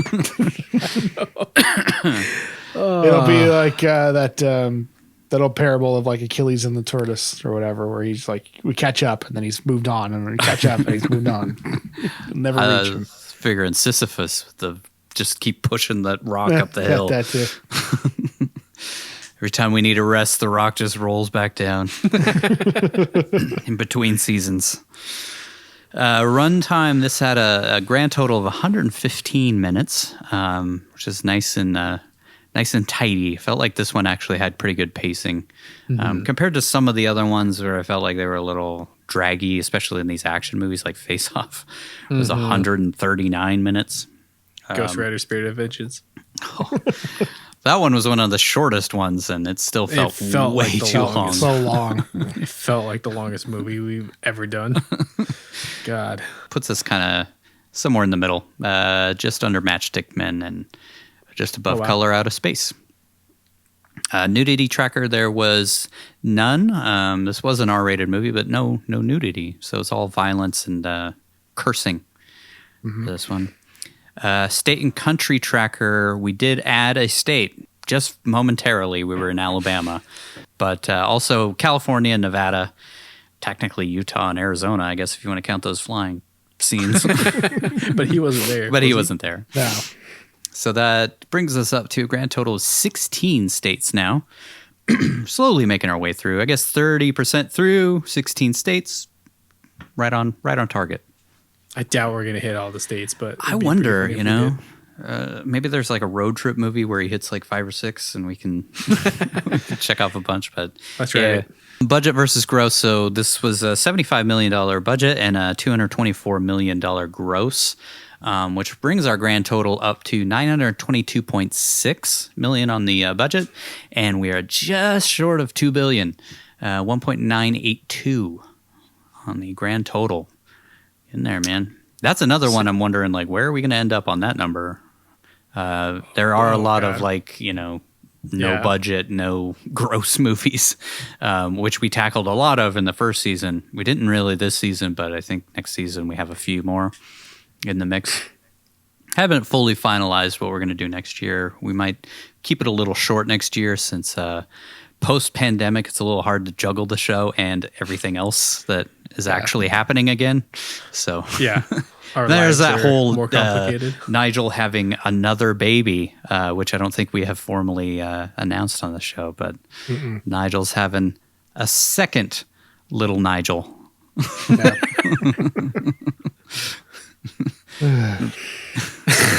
He sounds so happy. I try not to think about it. It's just exhausting. It should be easier. Yeah, be easier the second time around. And having two of them running around, that'll be fun. Yeah. On our top grossing films, this is now the fifth highest, which I feel like 4 movies this season have held that title for a second. As Matchstick Men, Lord of War, Moonstruck, The Family Man, and Ghost Rider Spirit of Vengeance were all right in that slot at one point or another this season, which is kind of crazy. At 224 million. So ratings, this is our 14th R-rated film, by and far and away our highest of the grand total here.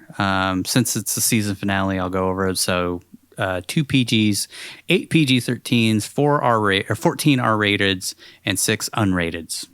Which leads us over to the Cage Kill Tracker. All right. He had 4 kills this film, which brings us to a total of 160 kills. No death, obviously. We saw him live. So we're still sitting at 9, which is pretty impressive for the amount of films we've done. And then resurrections, 0. So we're still only at 2 resurrections for the we had 0 resurrections this entire season. So I'm kind of wondering if maybe we should just retire that as a tracker thing. I think so. Yeah.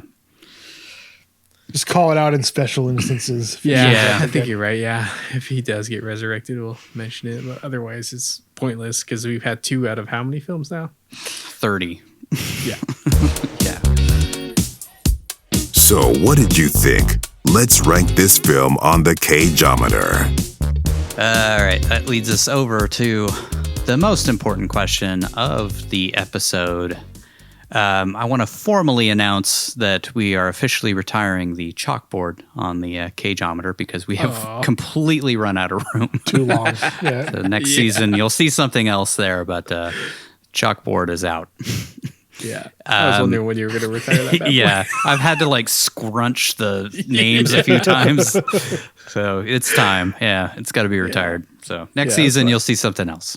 It'd be something fancy. Something fancy. So Vince, where does Con Air from 1997 rate on your Cageometer? All right. We'll keep it sweet and short. Give him 7. Or give the movie a 7. It's a fun popcorn blockbuster. Not great. A lot of plot holes as we discussed, a lot of questions, but it's just a fun, stupid, silly movie. I enjoyed it the first time I saw it. I enjoyed it again rewatching it.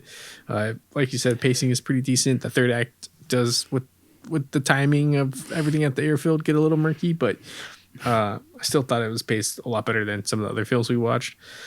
So I'll give it a 7. As far as Cage, I'll give him a 7 as well. I don't think he did a lot in this movie, but he didn't do a lot to distract me from the performance in film. He kind of really felt underutilized in the movie. It could have really been anybody playing that character, and it would have, I think, flowed the same if they would have portrayed it in the same manner where he's just more of a tool for you as the viewer to move through this storyline. But it's him, he had his little quirky moments, which I loved, but ultimately I don't think he did anything revolutionary, and I don't think he did anything to really detract from the performance either. So 7 on both movie and Cage. Right on. Leads us to Nigel. Where does Con Air rate on your Cageometer? I'll be a little harsher on it, as I thought it had its moments, but I thought it was mostly stupid and it was kind of stupid fun. But if I'm taking a critical eye to it, there's just a lot of stuff created for plot contrivances and just to make things happen and fit, just so they can fit with their ridiculous premise of it. So for me, the movie, it's a 5 out of 10. It's middle of the road. It's not all awful. I don't think it's just on the cusp of being good. I think if it was less stupid in places, it might be a little bit better. But honestly, like I said before, I was I'm struggling to remember parts of it when I saw it, and it's I didn't even watch it that long ago. It was only 2 weeks ago or something like that. Yeah. But it's not that memorable to me. I don't really know why people love it as much as they do, especially compared to other ones that came out at the time, like Face Off, which I think was a much more memorable movie and better put together, which is weird to say about Face Off, but Yeah, it's just a kind of a middle of the road one. For Cage, I give him a 5 out of 10 as well for a lot of the same reasons that Vince said. I felt like he was underutilized and he didn't really do a lot for me to make the role feel like it was something that benefited from having Nic Cage do it. And like we said at the beginning, he kind of had to invent that background of him being an Army Ranger. So apparently the character was even more of a blank slate before he got that kind of a backstory to it. And it really felt like it. It didn't really feel like I get a lot of, okay,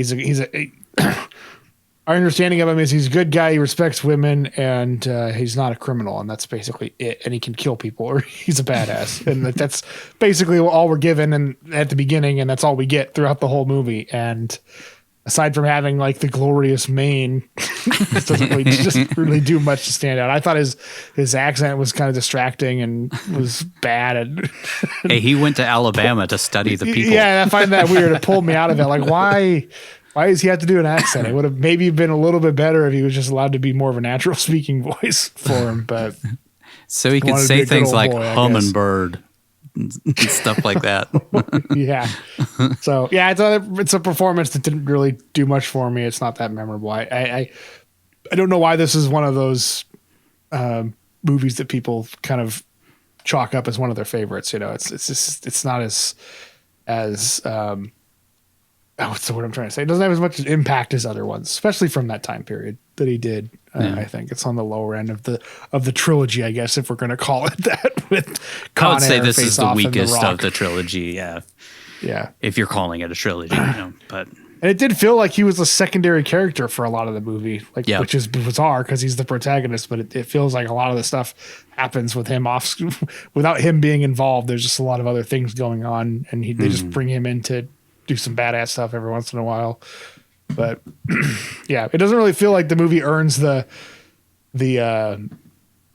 doesn't really sell me on he's the savior of this. He's going to save the day. Like, why does he deserve to be the one that does that? You know, it's kind of a weak character to me. Yeah. On my Cageometer, I kind of split the difference between you guys. I gave it a 6 out of 10. Yeah, I have a lot of the same complaints. The plot is just like, it's just one thing happens, so another thing can happen, and then things are very like coincidental. That being said, though, it is a really fun movie. I think this movie's like weirdly iconic of Cage. And I think it's just because of the hair, and I think so too. Yeah. And the fact that he's like, this is the most in shape that Nic Cage has ever been in a movie. He actually talked about it in there was like a behind the scenes thing that he got his body fat to the lowest it's ever been in his entire life, and he was actually working out in between scenes to keep that physique through the whole movie. It's not really necessary for the character, but it was like, I think it was at the point where like he had been in The Rock and they were kind of grooming him as this next action star, because he hadn't been really known as a big action star before that. And this was his first like starring role as the badass in the action movie, and then Face Off after this. But yeah, it's not a great movie, but it is a fun movie. And that's kind of the same rating I gave Face Off, is like, it's not great and a lot of things happen just so that other things can happen, but it is a really fun movie. And I did find myself enjoying it each time that I watched it. I hadn't watched it in a long time, but I did really enjoy it. I don't know. Maybe I'm a sucker for these crappy popcorn movies. I know I am. But I just love loud, dumb movies. These types of like Michael Bay movies I find usually detestable. This isn't a Michael Bay movie, but this is a Michael Bay style movie. This is a Bruckheimer film. But I didn't find it detestable. I actually really liked Diamond Dog and Cyrus the Virus. I thought Dave Chappelle was pretty funny in his moments that he had. Like each one of the characters kind of had their own quirks and their own development, and they were unique to each cast other. Was pretty good. Yeah. Cusack, and I didn't really love. Could have kind of done without that. I feel like a different actor might have done a better job in that. But Cusack usually is he's pretty great, like charming B character who can kind of pull you in. And in this one, he kind of just annoyed me. Maybe because he was just having to fight with that dickhead the entire movie. Yeah, it's like get anything done. And he's a secondary protagonist that's not as interesting as what's going on in the main storyline. So yeah. And as you said, he kind of like is the primary protagonist in some parts of the movie. Kind of ways, yeah. So it's kind of like Cage and Cusack kind of share that, and then John Malkovich is the bad guy throughout, and he actually ends up having more screen time, I feel like, sometimes than Nic Cage. But I'll stand with the 6. Split the difference. Not the best, but not terrible. I enjoyed it. For Cage, I gave him a 6 as well. So again, kind of splitting the difference. Like I did find him, he pulled me in, and I did find him good as a protagonist. I do feel like he brings a lot to the role, but I also feel like that accent really pulled me out. Even if he did study people from Alabama, like that is such a it's not a good sounding accent for some Southern charm guy. And he said that it was his choice to put him in Mobile, to be from Alabama. Like, could have chosen somewhere else in the South and given him more of a Savannah accent or something. Not Alabama. I did feel like he was cool in his parts, but yeah, there were moments that really pulled me out. Like the part where I'm going home, son, and he puts his that's just such a weird scene. There's a lot of moments where his accent just kind of flipped and sounded a little different, and I don't know. I'm trying to justify my 6 here. You just love the man. But I don't know. I like him in this. It's hard to describe why I liked him in this. I genuinely wanted to see him win, but at the same time, he wasn't. I don't know. He didn't really pull me in all that much. I guess a 6 is fair for that. Yeah, I'm sticking with the 6. I don't have to justify it. It's just my gut, man. It's my gut. Justify myself to you people.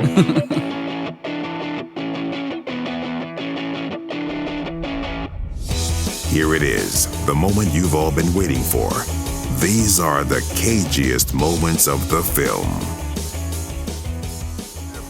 Just as long as you know I'll be getting that back at some point. Are you telling me what I'm gonna be doing here, numbnuts?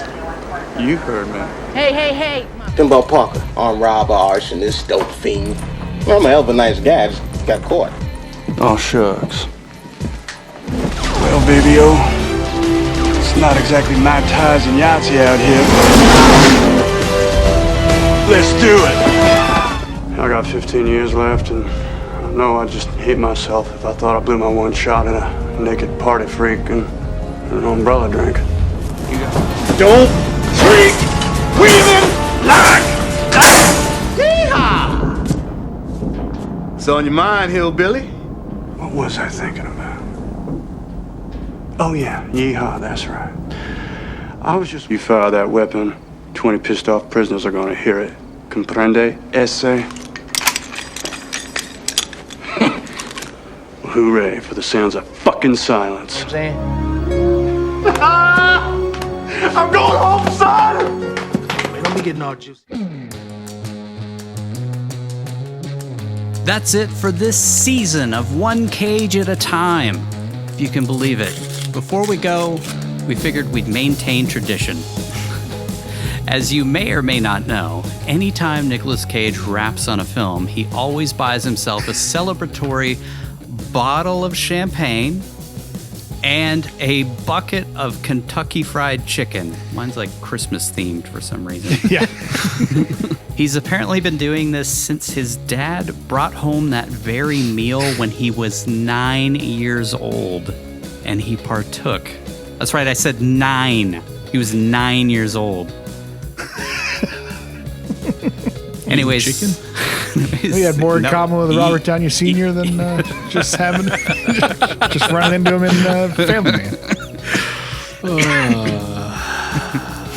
Anyways, last season we started doing the same when we finish a season of One Cage at a time. So, without further ado, let's pop some bottles. There we go. Chug.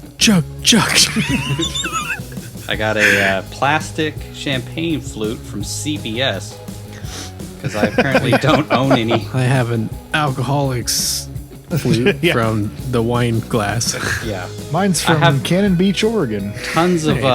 Tons of wine glasses, but I don't have any champagne flutes because I drink champagne. You know.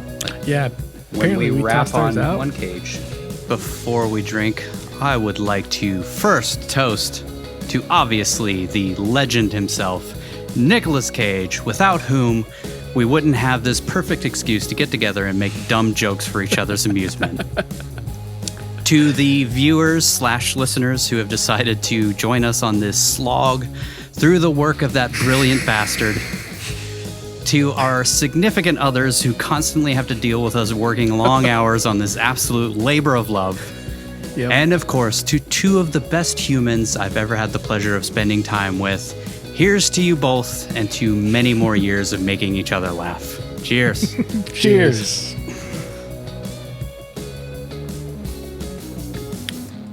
Oh, that's spicy. Doing ASMR now. Rather than make you all listen to us chow down as we eat greasy chicken, last season we counted down our favorite Cagiest moments in a little montage. So I figured, why not do the same for season 2? So here they are, in no particular order, our favorite Cagiest moments from season 2. Take it away.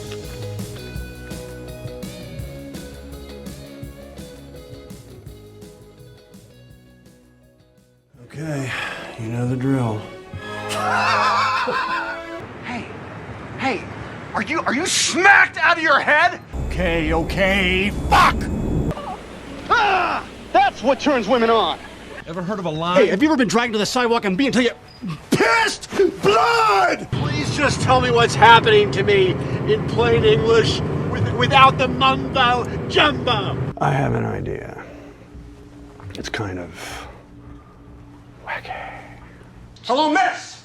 I'm a lieutenant in the police department. I'm in the middle of a homicide investigation. Can I get my prescription, please? The only thing standing between you and the rider is me. And he's scraping at the door. What the fuck's that? It's my lucky crack pipe.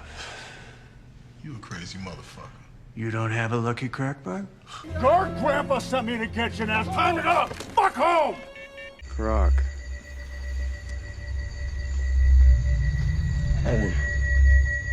Croc is gun. Avi wants me to suck his dick or fuck his wife or watch me watch him fuck his wife. That's a no-go. You understand? That's no bueno. Why don't we go to all of the stores? Every single store in this godforsaken shopping mall. What are these fucking iguanas doing on my coffee table? That is wrong what you did, and you're a nosy Parker, and that's no way for a young lady to behave, and shame on you! Oh, well, Peter Piper picked a pepper, I guess I did. Oh, I'm sorry. Gary Jenkins, street name G. Do you think it made any difference? Well, you're dead! You! Merry Christmas, you asshole! Testicle! Son of a bitch! Bullshit, man!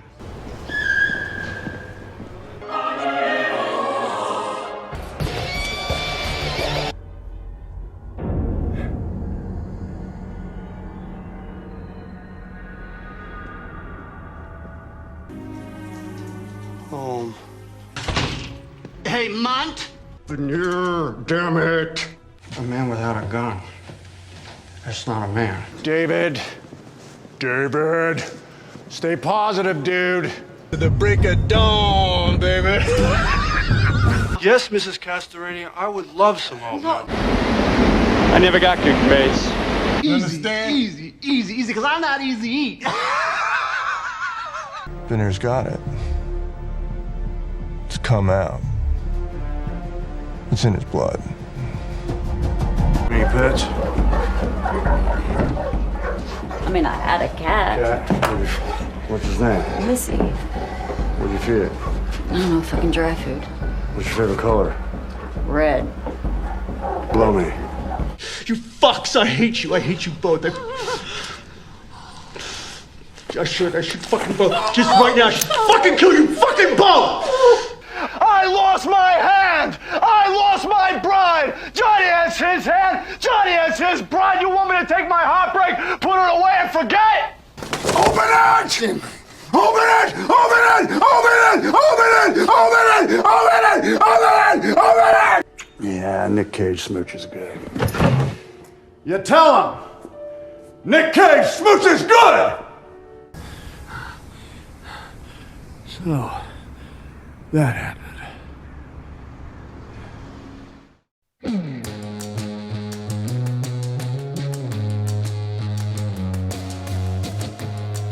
Yeah, so that happened. Believe it or not, we are done for 2022. But fear not, we have plenty of amazing films planned for next year. We'll finally be doing Wild at Heart, Adaptation, Mom and Dad, among others. But in the meantime, as always, be sure to drop us an email at onecagepodcast@gmail.com to let us know if we missed anything, or hit us up with suggestions to improve the show, comments, compliments, or simply to gush about the legend that is Nicolas Cage. When we return next season, we'll be kicking things off with the final film we have left yet to do in what many consider to be Nicolas Cage's holy trinity of action, The Rock. FBI chemical weapons expert Stanley Goodspeed, that's the actual name, must cut the chit-chat with an a-hole convict named John Mason, played by the legendary Sean Connery. Almost said it like Sean Connery. Sean Connery. So they can stop a renegade disgruntled general from wiping out San Francisco with nerve gas they plan to launch from the former island prison in the Bay, Alcatraz. I'd consider it the best of the three. Really? Which, Yeah. like I said, is saying a lot because I absolutely hate Michael Bay films. But The Rock was a very solid movie. It's a rock solid movie. Rock solid. Like a rock. Wait, isn't that the song that Weatherman. David was quoting in The Weatherman? Yeah, this is a little weatherman. His father was like a rock. What does that mean, David? Size of a tangerine. God damn it, he stole my line. Anyways, make sure to check it out wherever fine films are sold or on your streaming service of choice. Until then, we'll say goodbye that we would do each and every episode with our Nicolas Cage quote of the film.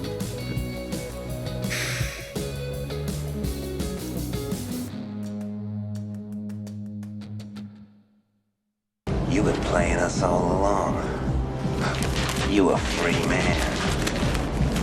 I said, put the bunny back in the box. Thanks for listening to One Cage at a Time. Visit us online at onecageatatime.com or follow us on the social media platform of your choice for more Nicolas Cage goodness. Don't forget to like and subscribe to our YouTube channel, and if you really like the show, become a member of our Patreon where you can download unedited and ad-free episodes as well as listen to our follow-up show, Back into the Cage, where we re-examine each movie to discuss what we missed the first time around, answer listener questions, and wax poetic about the man, the myth, the legend that is Nicolas Cage.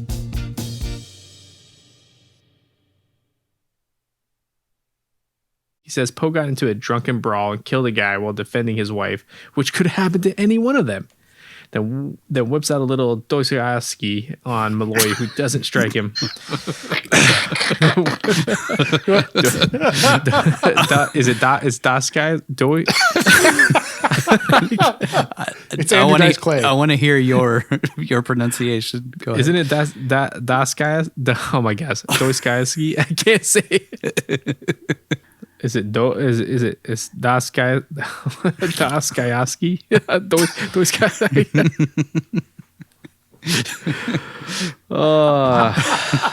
I don't speak French. Dostoevsky. I believe he's Russian, by the way. I don't know. He's Russian. Dostoevsky. Dostoevsky. It just sounds wrong. Dostoevsky. Like dose, like two. Yeah, Dostoevsky. Don't pronounce dose weird. Don't say dose. I can't not pronounce dose. Dostoevsky. That's close enough. Pretty much. Dostoevsky. Dostoevsky. Toy. Koi like the fish. No, toy like the Toy Story. Like Toy Toy Story. like your toe. Dostoevsky. He says Poe got into a drunken brawl and killed a guy while defending his wife, which could have happened to any one of them, and whips out a little Dostoevsky.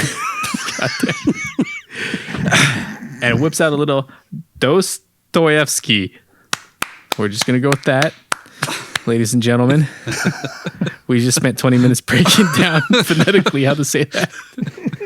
Malloy, who doesn't strike me as a big reader, probably reads Garfield using audiobooks, which sadly are not available on Libro FM. I checked. But you can find some Dostoevsky. Yeah, I think we just made our next ad. Do you struggle with reading? Check out some of Vince's favorite author, Dostoevsky. Dostoevsky. I don't know. Just Google that shit. It even has the word dose in it. Read his really famous book, The Brothers Karamazov.